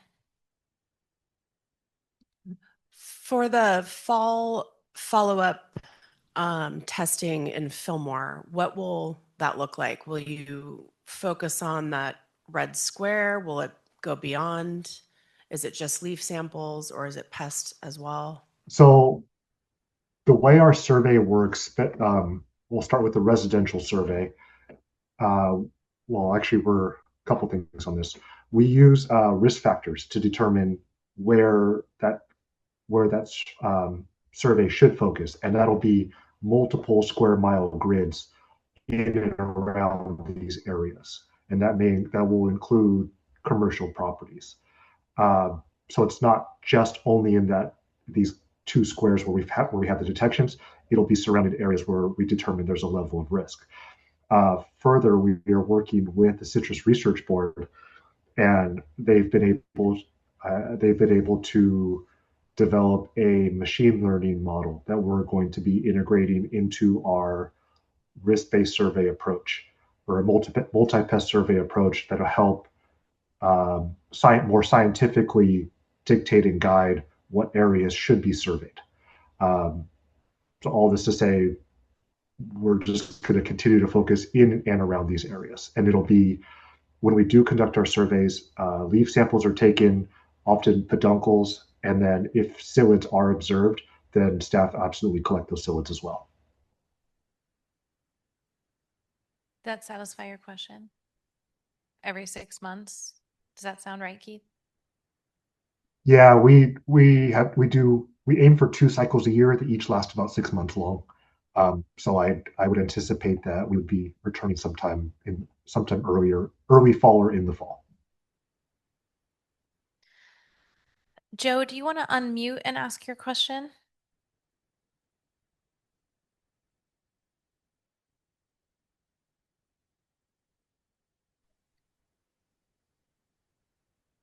Okay, I'll ask Joe's question. Is Fujimite 20 SC going to be on the list for a spray and move? The previous Fujimite was on the list, but I heard this new label isn't good to use for a spray and move. That is a great question. I will circle back with Dr. Bocass and get her input. Thanks for bringing that up. Is Dr. Cass on? She was earlier, but I know she had some. Oh, yeah. Dr. Cass, feel free to respond. Hello. Yes, we're aware of that issue, and yeah, I think we'll be able to get it onto the list. Well, Yes, what I Sandeep understand, and yeah. Joe's saying it's, quote, not good because it's not on the list or because it's not an appropriate product. We're reviewing that at the moment. I think it should be good to add to the list, but we're checking that now. Okay. Anyone else have Keith questions? All right, here you go. Keith, Derek, Knoble Evans Ranches. I was curious on the 2 finds in Santa Barbara and also in Bardsdale or Fillmore area, how the psyllids were detected. I don't think I heard that. So in both were collected live. The Santa Barbara was during our multi-pest survey. So our staff were out there doing the residential survey and collected the adult psyllid. And then similarly in the Fillmore area, we also do a commercial survey, which is the multi-pest survey in commercial groves. And so staff had gained access to that property and collected adults. Were they yellow sticky trap No, type finds or? no, staff just collected them live, no trap. Just launch into it, Maureen. Well, I can introduce you. Okay. Thank you, Neil, for joining us. Neil's been a longtime supporter of the task force and does a lot of our science interpretation. And I especially want to thank Neil for jumping in with a lot of education and interpretation after the sea last find in Bardsdale. It really helped us respond here locally, and he made himself available for a lot of conversations and follow-up. So thank you, Neil, and thank you for presenting today. Yeah, sure. Thanks, Maureen. I'm sorry wasn't able to make the trip down to Ventura to be at the meeting in person today. Unfortunately, there are some other commitments going on. So I look forward to my next visit whenever that happens to be. Yeah, so what I'll do is give a quick update. What I particularly want to talk to you about today is the work that we're doing to try and continue to unravel the story of what the actual risk to citrus production is particularly in our coastal climates in California, where the risk in California is higher than elsewhere inland in the state. But I'll give you a quick update on a couple of other wider topics that are going on around citrus research and HLB and things like that, just so that you're kind of got a perspective on some of the other things that are happening. So what I'm going to talk about in the main part of the presentation today is mostly work done by other people. Some of them up here in Davis with me and others distributed elsewhere. So the names and faces on this slide are responsible for the work I'm going to talk about. I'm just really here mostly representing ideas that other people are working on or are working on with me in collaboration. So Judy Brown is a long-term collaborator. Judy ran the diagnostics lab in Arizona for a long time that did their HLB testing, and she's an expert on vectored diseases, has worked on ACP for a long time. Wakey Low, many of you will recognize. Wakey is based at the USDA lab in Fort Pierce, although he actually works for NC State. He's an epidemiologist, statistician, modeler, has done a lot of the excellent work on risk assessment that initially went into the California program and was used by CDFA for a long time to help direct the surveys for HLB detection. Sandra Olkowski and Victor work with me in Davis. Sandra is a data analyst and research staff associate who's worked with me for a long time with a background in epidemiology and vector diseases. Victor's a PhD student who will be finishing soon. He's done a lot of outstanding work on helping us understand how ACP is limited by temperature. So I'm going to talk a lot about his work today, and you've seen Victor's app in these presentations before. And then we've been collaborating on a regular basis with Bo since she took up her position in Riverside, and Bo and Judy have been running a project with our input on monitoring ACP and looking at CLAS levels in ACP in commercial citrus. And some of the sites that they've been monitoring are in Ventura County, but I'm not going to talk about that particular project too much today. So Wakey and Judy and myself are looking at data that were collected over a long period of time by our colleague Greg McCullum at Fort Pierce in Florida. Greg had a series of long-term experiments in which various different kinds of trees were involved, small potted trees, and psyllids were allowed to feed on them, and the trees were swapped out back and forward. So and those data have been kind of in the vault in Florida for a long time since Greg retired.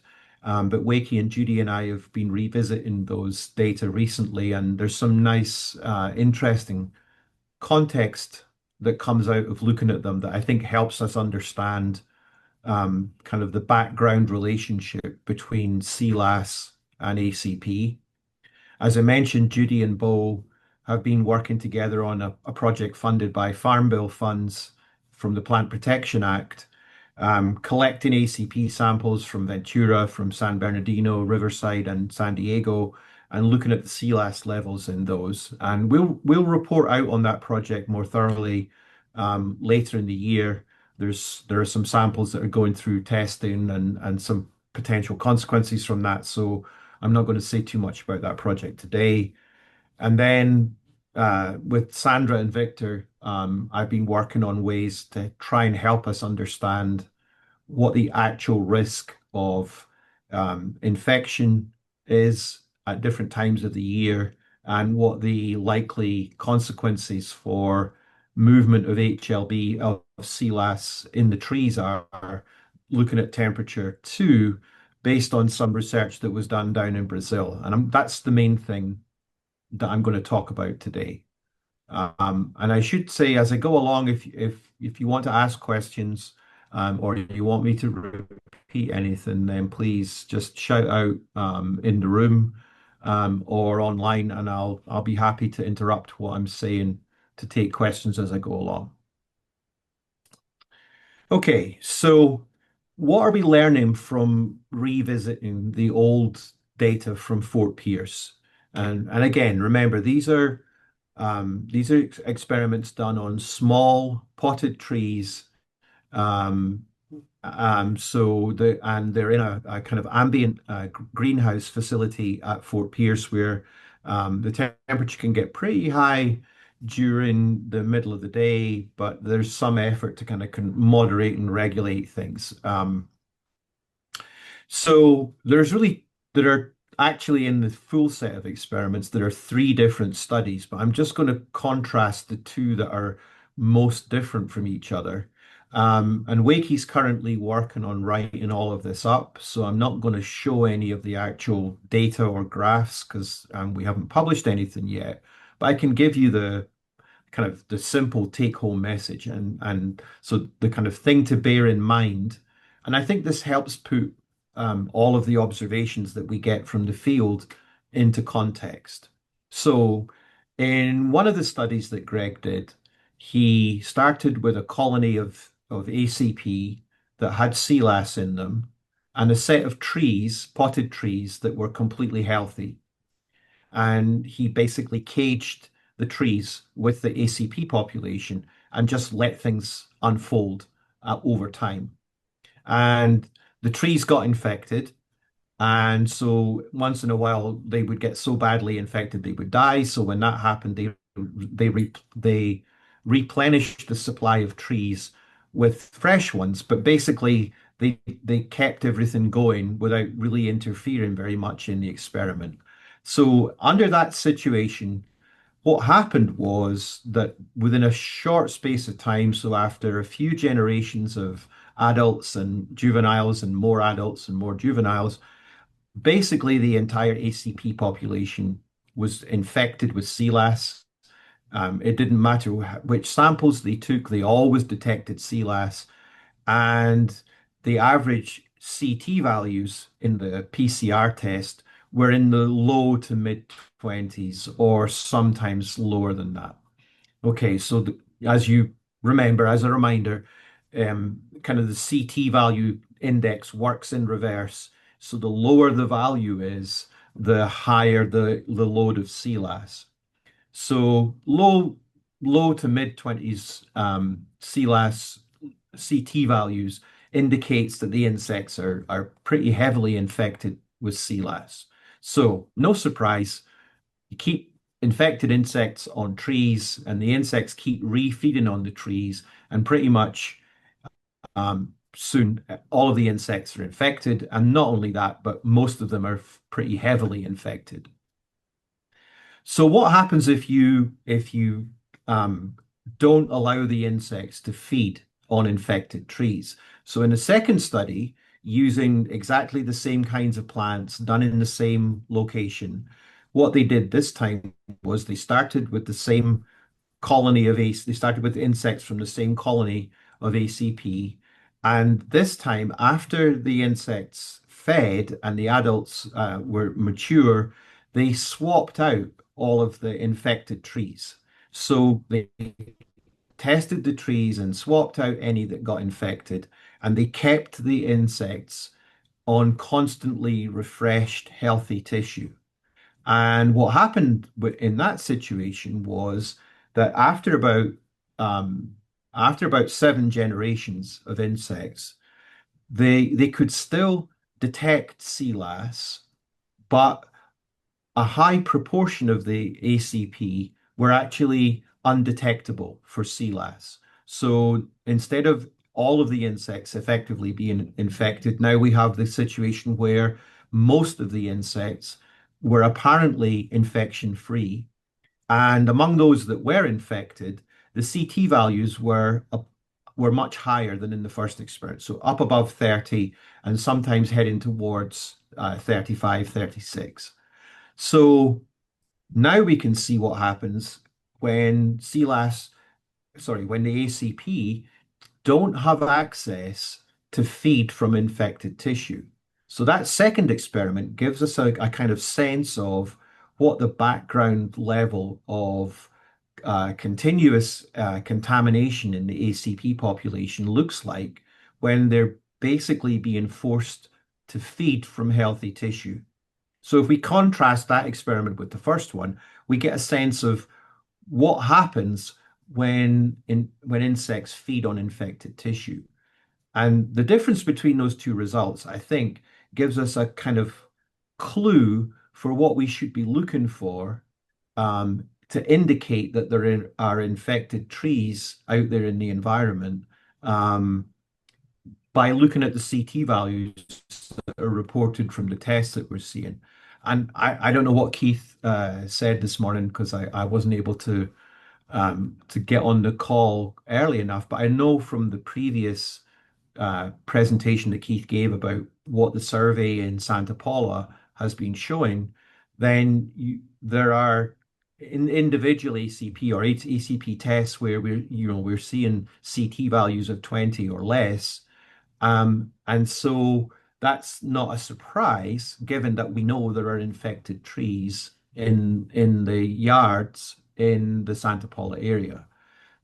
So what these two experiments tell me is that if we're seeing CT values north of 30, there's some comfort in the idea that those may be insects that are not very heavily infected, and they probably are not very effective at transmitting the CLAS to the trees, and they're not acquiring a big dose of CLAS from the trees when they're feeding.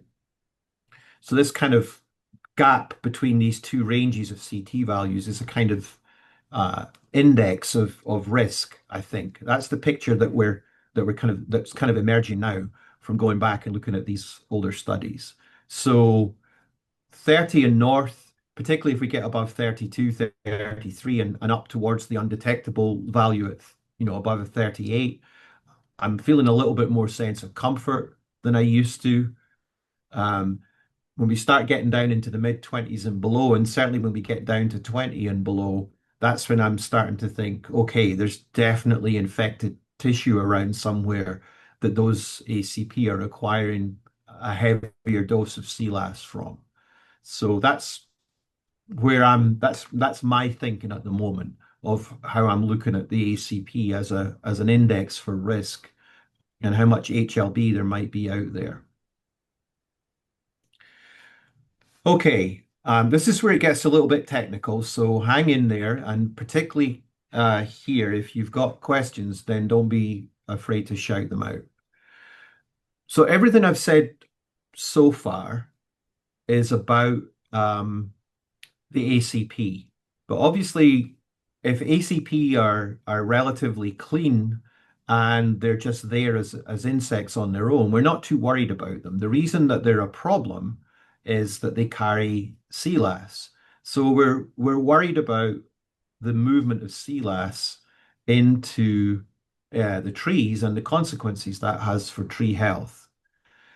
And it turns out, at least based on experiments done in Brazil, again on small trees, potted trees, that CLAS also is responsive to temperature. So it has an optimum where it moves more freely in the tree at different temperatures. So these are experiments where citrus trees were raised in pots and then trained, and pruned and trained, so they had kind of opposing branches that could be studied separately. And what the team at Fundus Citrus did was allow one of the branches to become infected by CLAS feeding, and then keep those trees at different temperatures for different amounts of time. And they tested the other branch to find out when they could first detect CLAS as having moved from one side of these small trees to the other.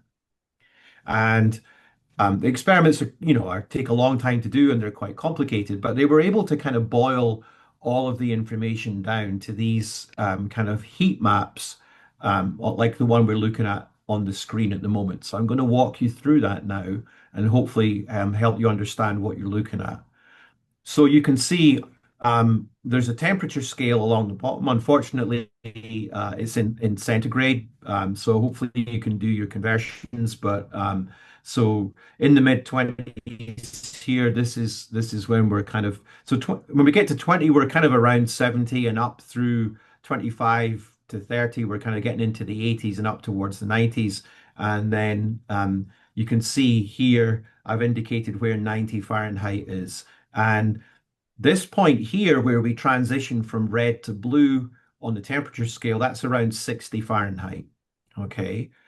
And what the blue and the red colors are indicating is the probability of detection of the sea lice in the other branch, the one that wasn't infected, after different numbers of days that are indicated on the vertical scale here.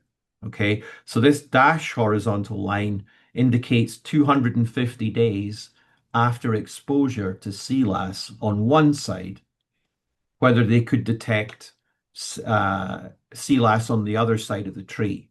So the first thing I'm going to do is pick up this 60 Fahrenheit line and trace it up to the top here. And the reason that line's there is because even after more than 1,500 days, they basically didn't detect sea lice in the other side of the tree if it was maintained at a cool temperature around 15 centigrade, 60 Fahrenheit. Okay, so that's an interesting result. It suggests that trees under cool conditions, the sea lice has a hard time moving from the point of infection. It certainly can't move enough so that they were able to detect it on the other side of these small potted trees. And you can see, if we look at the shape of the curve here around this red area, once we start getting away from the optimum temperature around 25 Celsius, so in the mid 70s, it drops away really steeply. So it seems as though the experiments are telling us that as we move from optimum to cooler temperatures, the sea lice slows down considerably in how quickly it's moving inside the tree.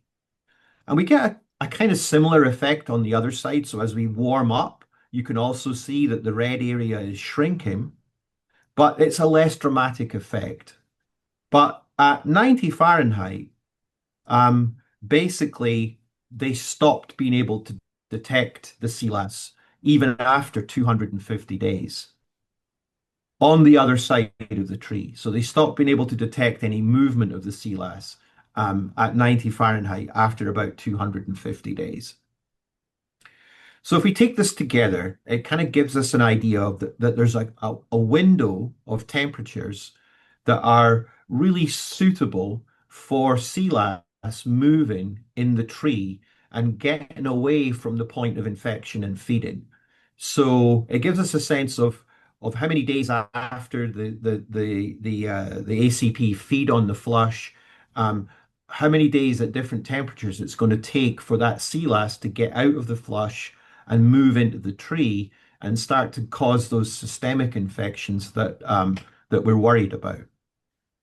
But clearly, outside the optimum temperature range, either when it gets too cold, there's a pretty severe apparent restriction on sea lice movement, or when it gets too warm, there's still a restriction, but it's less effective. But both cold days and hot days are going to slow down the movement of the sea lice and reduce the risk of infection. Okay.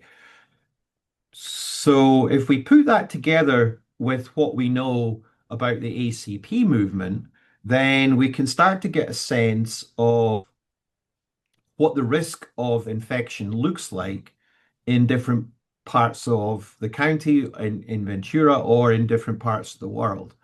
So the top diagram here with the blue background, that's the output from Victor's ACP suitability map for different locations in the world. And you can see Ventura County actually appears twice. There's a standard Ventura data set that we represent because Ventura is a pretty known location in terms of citrus production. And we also have Ventura represented at the bottom here because we picked a slightly different location in the county to run the model again to see what would happen. So the green colors, each little strip represents one day of the year. We're looking at 2023 here. And the color index gives you a sense of how suitable that day is for ACP growth. So these dark green colors over here in the beginning of the year, they indicate where it's on the cool side. So we'd expect the population to be, the ACP population to be kind of static. It's not going to grow very much during periods when we're seeing that kind of color scheme. And then as we move through the spring into the summer, we hit this kind of pale green area here from late June through to the end of October, when we've seen a lot of pale green, which indicates that those are days when the temperature range is really suitable for ACP growth. Okay, just compare that with the top graph, if you like, for Fort Pierce in Florida, where you can see that nearly the entire year is that same pale green color. In other words, there are few days around Fort Pierce where it's not a good day for ACP growth. Hence, some of the problems that that area of Florida has with HLB. Okay, so what we're looking at in the bottom graph here is the historical daily high and low temperature for the same location in Ventura, and I've superimposed the thresholds for ACP growth at 52 Fahrenheit, and then those two new thresholds that we've been looking at today, the 60-degree threshold for when sea lice really starts to move, and the 90 threshold where we think sea lice, kind of that's an indicator that sea lice is probably going to start to slow down again because it's too hot. And also ACP get a bit sluggish once the temperature gets north of about 92, 93. So that upper red line is a pretty good indicator for both sea lice and ACP of when it starts to get on the warm side for them. So if we look at where the blue temperature curve falls in relation to those thresholds, you can see that in 2023, the really high risk window in Ventura for the spread of sea lice, so in other words, when the ACP index was good, and now when we think the temperature was optimum for sea lice movement, really occurred between the middle of June and kind of mid to late October. And once we get outside of that period, then the temperature starts to have quite a few cooler days. And certainly in the lead up to that year, to that point, the temperature range was spending a lot of time lower than those thresholds. Okay, so that's what 2023 looked like, just as one example. So this is kind of, for me now, this is kind of my internal perception of what risk for infection looks like in a California situation. Okay, I'm thinking of this window between 60 and 90 and 52 and 92, kind of giving me a sense of when things are good for sea lice and good for ACP. And as we get away from that range, that's when we start to think that the risk is going down. Okay, so that's my current internal working model. So here's, with that in mind, here's the year to date at Satakoi, just as one example, to give you a sense of what this year looks like. Because this year's been very different from 2023. And you can see early in the year, we had some pretty big temperature oscillations, but we had a couple of considerable periods through January into early February, and then another one in early March, where we had a lot of time in that sweet range for both ACP development and unfortunately also for sea lice movement. And I know from talking to the PCAs at previous meetings and from earlier task force meetings, the scouts were seeing ACP in lots of different life stages around this early point of the year, much sooner than we've seen them in previous years. So I'm kind of somewhat anxious about the fact that we may have had some infection events in the first part of the year early on. It's kind of calmed down a little bit more recently in terms of my perception of the risk. But you can see over here in the more in kind of March, April, and now into May. Now, of course, we're into spring, and the temperature's kind of sitting in this nice range. It's not spending a lot of time on the cool side. We haven't seen so many higher temperature days. So we're sort of sitting towards the lower end of the range of the high risk band, but the days are pretty much conducive at the moment to both ACP development and also to CLAS movement in the plant. So what's going to be mainly limiting infections now is whether there's flush available at the moment.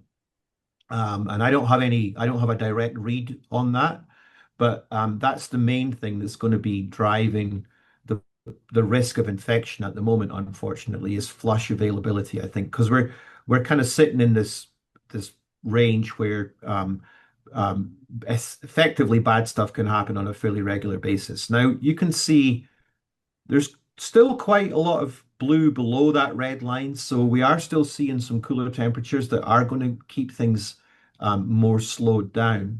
So let's just hope that we don't get like a big period of warming up anytime soon, because like I say, earlier in the year there was maybe some high risk periods, and we don't want to see that developing too fast.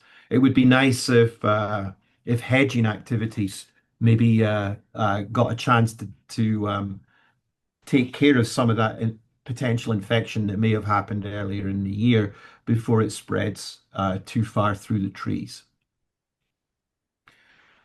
Okay, then just a quick update on this. So this is just taking the ACP risk index at kind of 3 different locations to give you a sense of how it's looking. This was done early this morning. So Carrillo, we're sitting above 0. We have been for the last few days, and the kind of projection out over the next couple of weeks is for the temperature to kind of stay in that same range. So not a dramatic ACP development, but certainly above 0. This is going to be completely predictable, I think, for anybody who's been thinking about this stuff for any length of time. As we move further east up the valley, you kind of see the risk gradually going up. So if we move up from Camarillo to Santa Paula, you can see the recent history has been slightly higher. There was a little peak earlier in the month. And then we're going to sit above that 0 line, and then we're predicting now in the next 10 to 14 days, you're going to get another kind of little bump in development for ACP around May 20th, 21st. So things are warming up, and ACP are still in their sweet spot, and we can expect to see population growth accelerating over the next couple of weeks. And then if we move further east again up the valley to Piru, the story just kind of basically gets stronger. So again, even higher growth rates in the immediate past, and then the same kind of idea around May 20th, we're expecting a little bump. And otherwise, the temperature looks pretty similar there, and the growth index looks pretty similar to what it does in Santa Paula. So that's the main kind of update on the research side as far as how Ventura's looking, I think, at the moment. Just to finish off, a couple of wider updates that you may be interested in. The canine detection work for ACP is still going ahead. Lisa was lucky to get funding in the announcement that came out from APHIS just a couple of weeks back.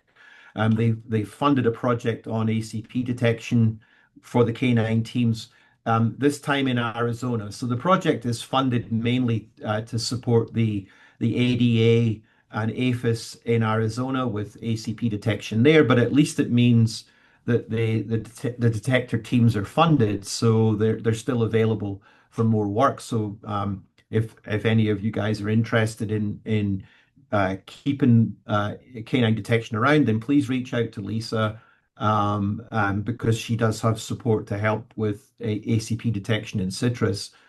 And then the last thing I want to mention is that together with colleagues in Gainesville in Florida, at Kingsville in Texas and at Purdue in Indiana. Davis is part of a big project funded by USDA to pull together all of the research that's been done on HLB and try and synthesize something useful out of it all. And we're in the middle of pulling all of that together. We've looked at over 700 projects so far, and the team in Gainesville in particular are writing grower-focused summaries of all of the research to boil it all down into something that hopefully would be useful for you guys. So that's the update for today. I'm really happy to answer any questions, to go back over anything that I've said to help clarify anything.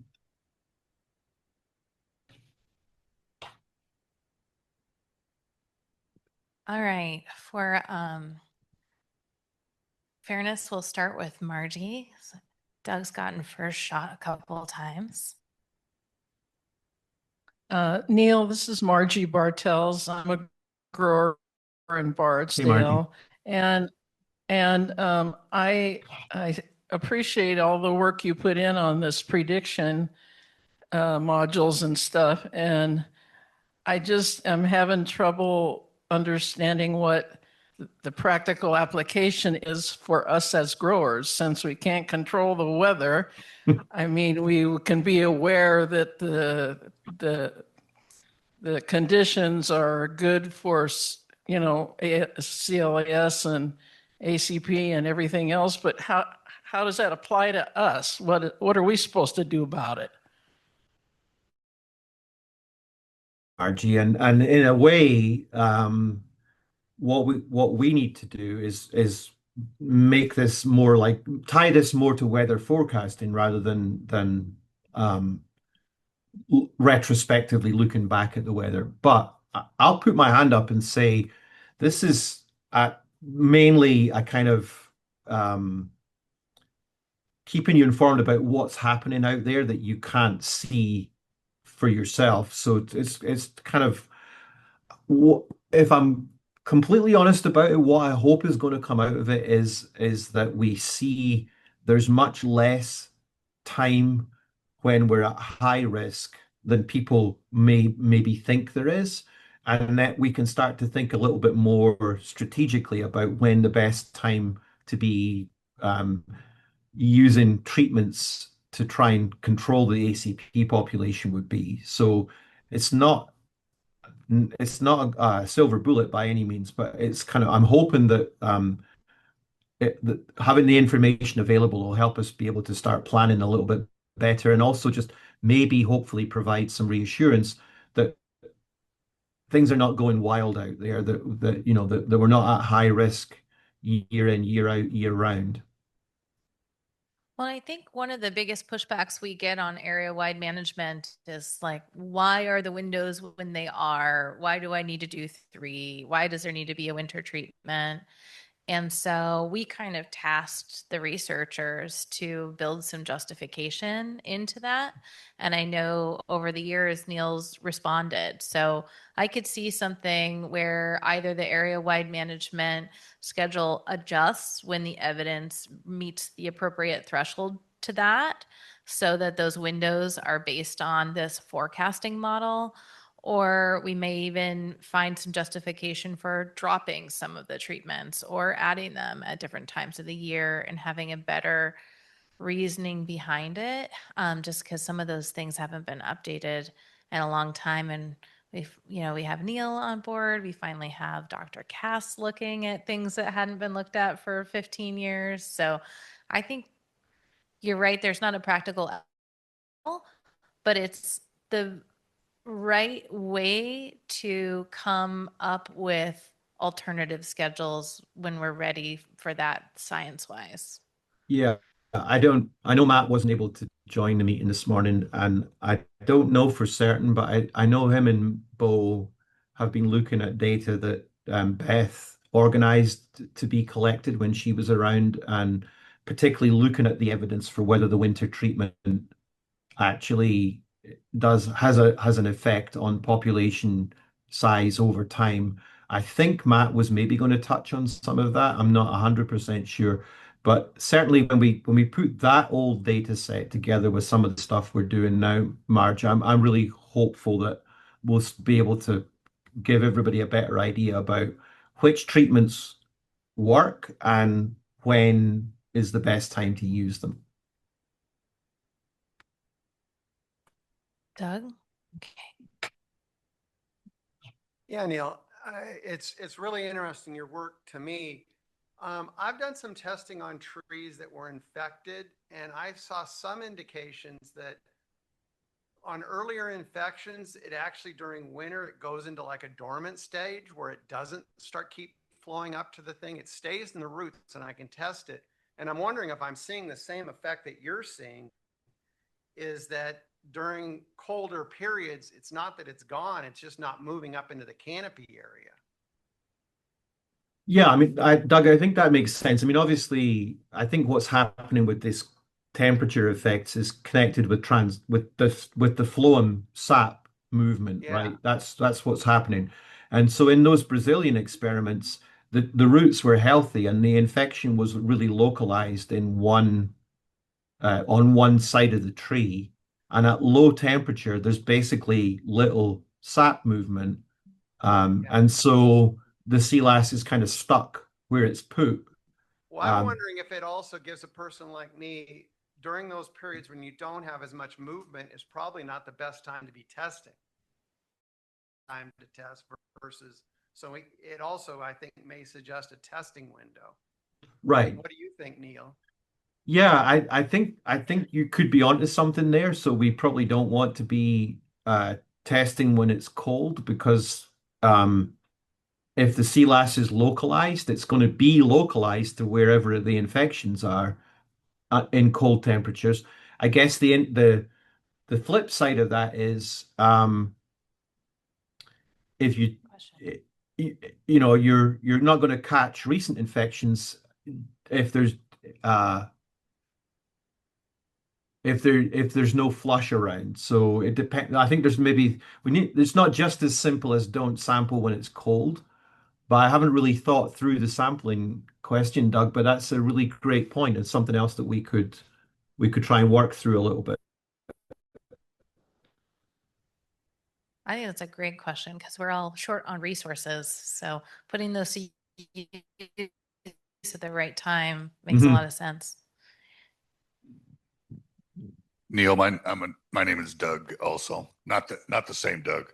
But I have a question. This year, we've noticed a dramatic increase in the number of growers who, I'm sure cost cutting, have used mechanical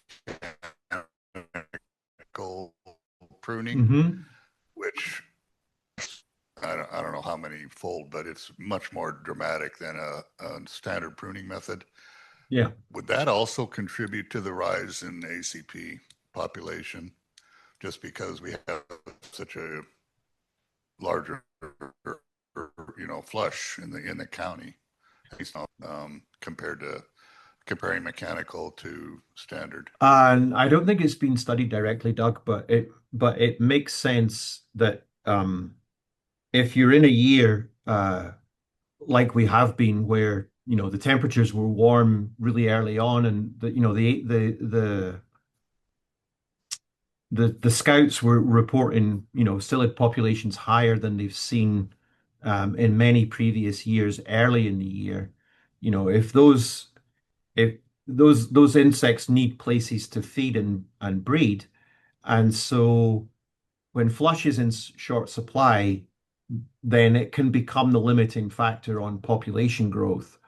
So in a year where we've had heavy populations early and then the trees are mechanically pruned and you get a lot of flush, it gives a lot of opportunities for those higher populations to all find places to feed and breed.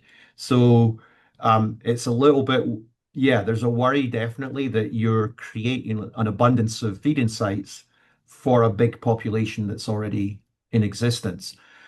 I think the flip side of that is in a year like 2023, my understanding is that the pruning may actually happen at a point where it might help to cut out some of the infections that could have happened during the high risk period. And then so it actually removes some of the infection potentially that could have happened. So I think it's like a double-edged thing. Sometimes, mechanical pruning might help by cutting back the trees and getting rid of infections that are sort of stuck in one place. On the other hand, it has this very unfortunate consequence, like you've noticed, that we get a lot more flush. So we're helping the ACP to find places to feed and breed.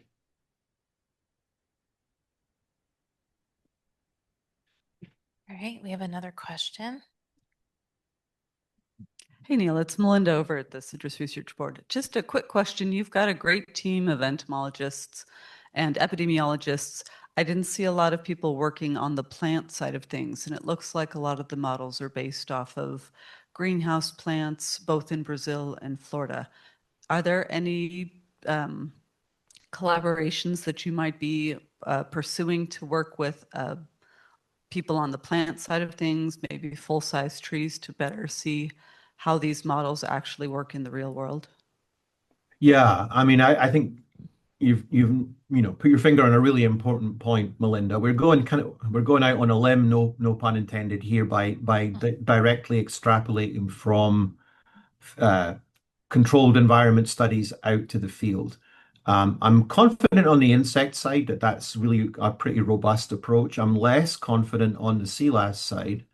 And yes, we need to find collaborators with more of a plant physiology background who can help us like check the models in the field for sure. Of course, the problem we've got with doing that in California is we can't. Thankfully, let's keep it that way, but that is a restriction. So yeah, I mean, I need to find some people maybe in Texas or Florida that I can work with on full-size trees outdoors and check to see if this stuff holds up. Of course, that's going to take quite a bit of money, and so we have to wait for the ECDRE program to open back up. And then there's the whole lottery of do we get the project funded or don't we to go through. So that's the plan, but whether we get anywhere with it is there's a lot of uncertainties. But you're making a really good point. Absolutely.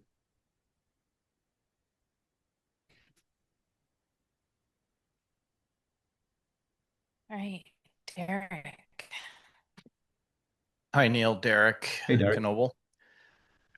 Following up on Melinda's questions and kind of moving into the HLB arena, I thought the most interesting comments that you're making are that the tighter levels, and can you remind the audience what that is to trigger quarantines compared to what you're finding? That's kind of my first question. And then the second question is, how do you interpret these higher levels of CT appearing in kind of these random areas? Yeah, so as a reminder, I think the threshold for detection for sea lice, as far as the regulatory testing is concerned, is 38, maybe 38.5. It's up in that kind of level. And effectively, that's the point at which the PCR machine is capable of reliably detecting a very, very low copy number of the gene that they're looking for in the bacterium. It's essentially limit of detection, reliable limit of detection. And that just says it's there. But what we're understanding now is that there's a gap between the sea lice being detectable and when there's enough of it in the insect so that the insect is actually competent and reliable as a vector. In other words, the insect's got enough of the bacterium in it that it'll actually spread the bacterium when it feeds. And so it's a little bit hard to pick a precise threshold, but anything 30 and above, up to the limit of detection at 38, the insects are probably not very competent as vectors. And then as we start to drop down towards the lower values, down towards 20 and then into the teens, that's when we should be worried. That's when the insects are truly hot and competent as vectors. So there's that range to consider in terms of the risk that they're posing to uninfected citrus. What the work from Florida suggests is that the insects don't get really hot unless they're in this feedback of carrying the sea lice around with them, but then also reacquiring it back from heavily infected trees. So there's a bit of give now in an environment like Florida where it's kind of optimum temperature nearly all the time, and none of the other environmental factors limit ACP growth. Then you're just in that constant feeding and breeding and feedback and infection cycle day after day after day.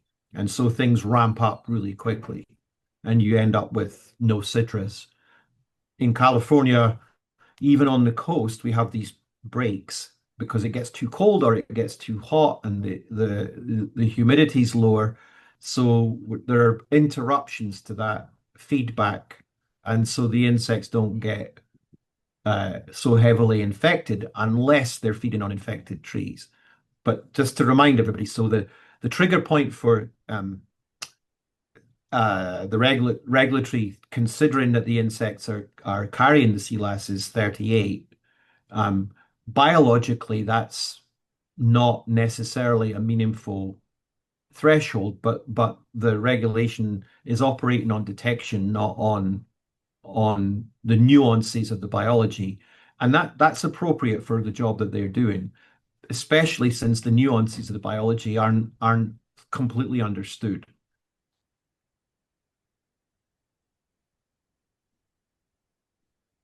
Any more questions in the audience?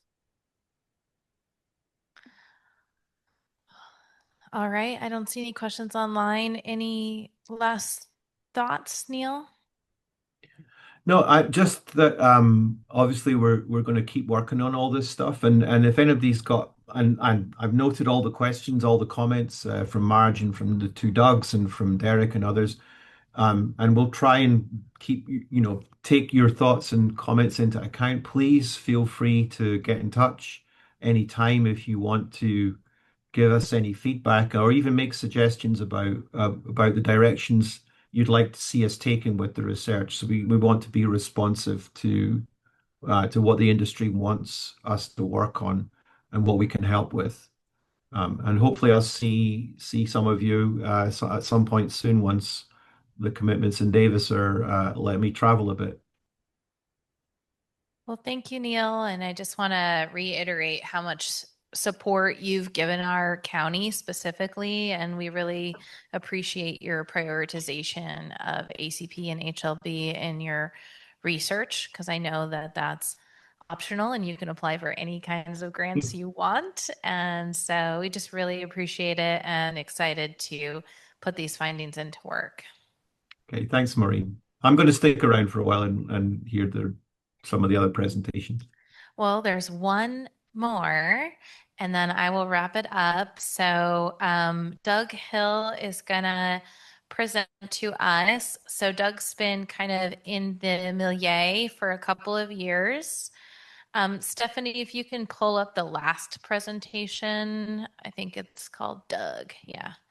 And so Doug is going to present an opportunity for a pilot program and kind of go through that. And then I will wrap up the day. So if you have any last questions about the task force or anything like that, there'll be another opportunity to talk. Thank you, Doug. Yeah. There you go. Hello? All right. Yeah, I'm going to be talking about a tool that we've developed for helping control the spread of HLB in a pilot project we're trying to put together both in Ventura and Riverside. Basically, it's part of what I call the Citrus Grove Protection Program or the Good Neighbor Program. I like the Good Neighbor in the sense that what you're looking at is if your neighbor had HLB, you'd probably want the trees out of his yard so they don't come into yours.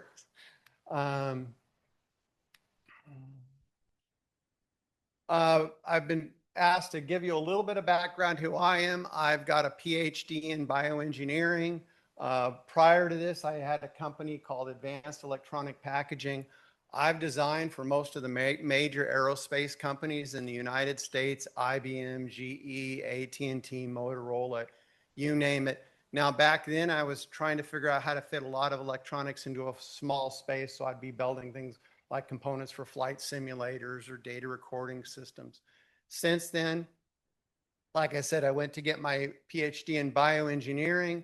I started this company, Technology Evolving Solutions, and I've been working for the last 8 years collaborating with UCR and Georgios Vitalakis on really how to control, how do you go in and test and really bring the testing costs down by an order of magnitude. So that's what we've been working on, is how to do that. I've built an entire system, so I call it a tool, but it really is an entire system about how you can go about this. It's based on the same technology that CDFA uses, that Neil was just using, which is called qPCR, and it's a way of very sensitive testing on tissue. The one thing that makes our system different than other people's is we go for testing large numbers of trees at a time. So as opposed to testing one tree and doing that, we try to test 16, 20, 25, even up to 100 trees at a shot. And one of the things when I tell people I do that, they say, oh, well, then you're losing sensitivity. And that's really our process. We've really worked at not losing sensitivity. And the way you realize that is we're processing like 5 grams of tissue at a time. And so if you take 5 grams and I take 16 trees, I'm processing 0.312 grams of tissue per tree. CDFA gives you an example. They test around 0.15 grams of tissue per tree. UCR, they test about 0.25 grams. So we're actually testing more tissue per tree. Even though we're testing a lot of trees, we've come up with a way of concentrating that DNA. And when you look at the results, and so if you compare like UCR results with our results, we're actually 2 CTs on average higher. And that correlation also applies over to CDFA, because every tree that I find, CDFA, or almost every tree, CDFA also tests. And again, we have it's not going to mean anything, but our Cox, which is our control, has a CT value of 12. The average in the industry is 18. So we're 6 CTs higher, which means we're processing 64 times as much DNA at a time. So we've come up with an extraction process. We've got an automated machine. So as opposed to hand chopping, which is the standard they use in the industry, we've got a way of just putting tissue into a machine and it just shreds it. So this is a tool that we're really trying to make available to the industry. I'm showing you this just because UCR is now under a lot of pressure. These are fines that CDFA has had around UCR. So what that means is CDFA is finding HLB infected trees in backyards. It's now creating a higher risk for UCR. I did want to try, at some point, I want to give you guys a little bit of talk on area spread versus local spread. So area spread means you've got trees somewhere that are miles and it jumps on a car and comes to your place. That's a low probability event. And so if it's in the area, now you have a chance of it come there to your property, but it's not that high a probability because psyllids like to stay in more localized. So you have a low probability to come to it. Now, once it's in your property and it starts growing, now you have a high probability event, then it's going to go to the next tree and the next tree next to you. So what you're worried about is not the low probability event, like it jumps on a car and comes to you're worried about those trees that are in your property that are now spreading the disease. As you know, I'm just showing this, UCR is a world leader in research. We've been collaborating with them for 8 years. They started back, they're based on citrus. They have some of the world's most advanced citrus research. They literally travel around the world talking about what they've done, developing just any kind of citrus research you can imagine, they're working on it.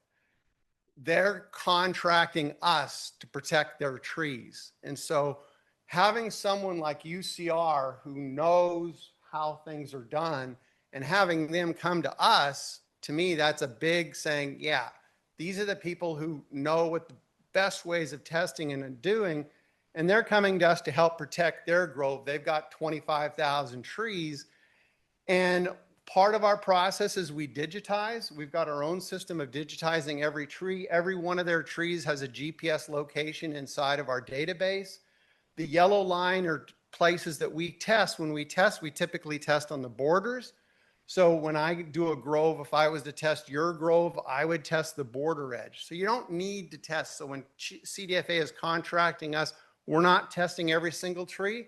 We know that the highest risk trees are the ones on the edges. And so we use the same research that's been done from from Texas, I apologize. Mamadou Sedimo is the paper that I pulled from that shows that it really is much higher risk on those edges. So we're creating an outside edge where we test all the outside edge of UCR, and then we go in and test each of the individual borders on those inside groves. But the important thing is you're really trying to get a probabilistic. What's the probability you have a problem? And by testing those edges, you can now get in fact, I want to work with a statistician to say, okay, once I've done this, what have I done to change this probability you actually have HLB? So if I test your edges and that's where the disease comes in and it's not there, if it is there, you've got a very low, you don't have a big problem. And so it's really giving you that confidence that, hey, we've tested the edges, it's not there. Your grove now has a very low probability of having the disease. And this is just to give you an idea what we do. We digitize all your trees. We then make what's called collection maps. We have a little vial there that has an NFC tag on it. And that NFC tag we now link. When we process that with our machine, it links to exactly where that came from. And as you can see, each one of those colors, we're putting 18 per tree, 22 trees per bulk vial. We're only tagging the very ends of it. And so if we were to do it with you guys, we would come out, digitize all your trees. We'll probably put a map up of the outside edges. And then what I'm liking to do is train your people to do the collection. Now I'll help and we send people along, but really if I'm going to cover Ventura, I can't I can't collect all the trees. So I need help from the growers as a partner to be doing that kind of thing. And it's not difficult. It only takes like 15 minutes if you're in the right season, which means you've got fruit on your trees. If you don't have your fruit, it's a little more trouble. So basically we have a belt, puts it in there. We train your people, they go collect, we ship it to our shop, they test it. And now I can tell you whether you've good confidence that HLB is not in your grove. Again, we're using the same qPCR process that's being used by the other people. We just do it in bulk versus individual. So the program I'm looking at is I'm trying to get participation from the growers. I'd like to get up to 200,000 trees that I want to protect. Right now, I'm probably at about 80,000. So I've got a long way to go to get to the number of trees. And unfortunately, most of those are in Riverside. So we're just starting to get participation from the Ventura growers. But I'm looking to identify growers who want to become part of it. I have a little agreement that says, hey, yeah, if you get funding, we want you to come in and test. So that's, again, being part of this program doesn't cost you any money, although it is good if you have a budget, then we can actually start right away. If not, I'll be going out to different agencies trying to get funding to support this. If you do join the program, you've got to be aware that if we do find the tree, it has to be removed. There's no getting around that. Now, I worked with Keith and their regulations has changed. I'm allowed to communicate with the grower. So as we go along, If we find what's called a suspect tree, then if the grower decides, he can remove that tree before CDFA comes out, and then that tree will not trigger regulatory action. And I have had cases where that's done, where I literally sent to CDFA pictures of the lot where the tree was and said the tree's not there. And Keith, they sent me a thank you. CDFA said, "Now we appreciate that." Again, we're looking for people who want to participate. Participation means that I need to be able to get Google Docs showing where your groves are. I digitize them, put them in the system.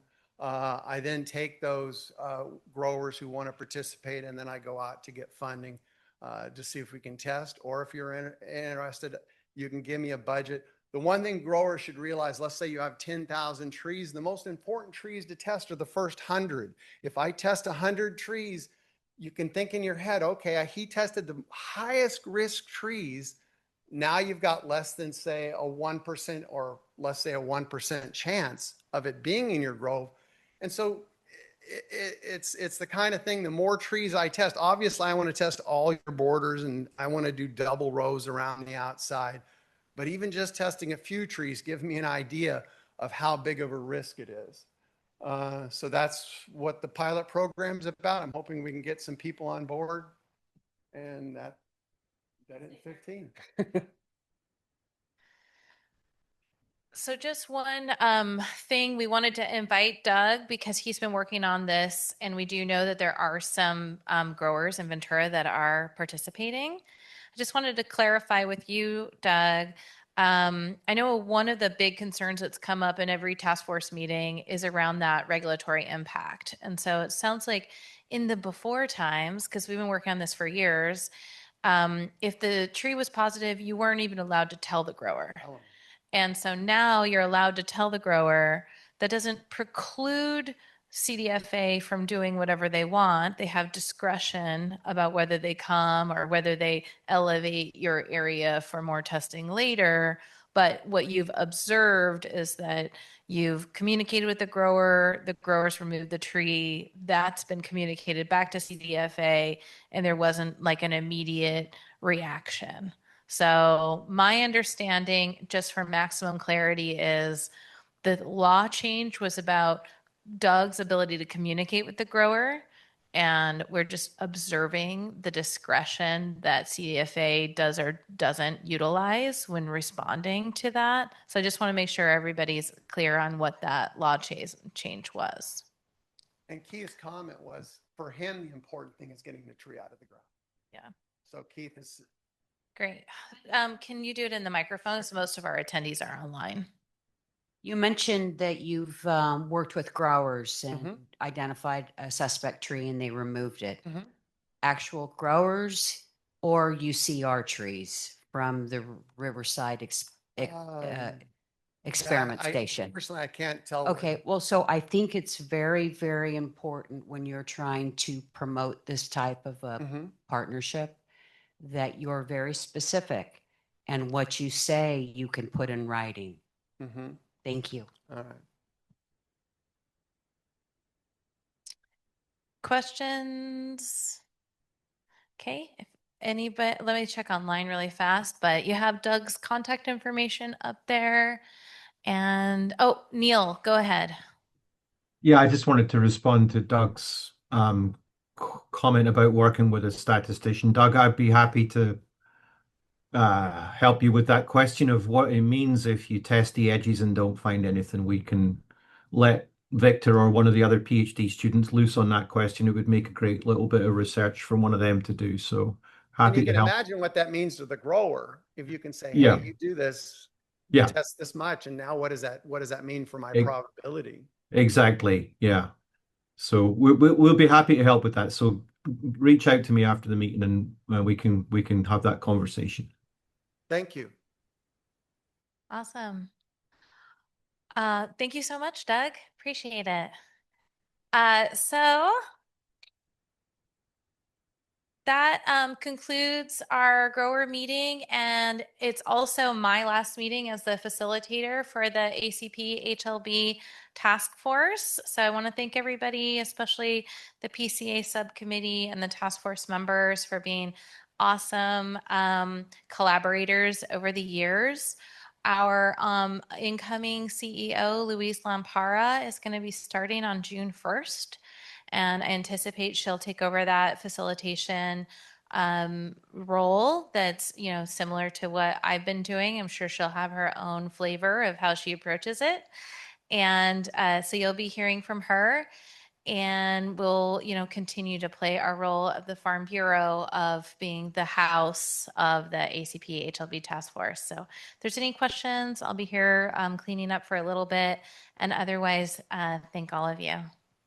Hey, I don't know if anybody else planned to say anything, but so I'm just going to vote myself spokesperson here. Maureen, thank you so much for everything you've done. I'm guessing there's a whole load of people who want to thank you for your work at the Farm Bureau, but just in terms of facilitating the task force, thanks for being such a great facilitator and keeping the whole thing going in over the last few years. It's been really a pleasure to work with you, and I think you've done an outstanding job. So just thanks for what you've done.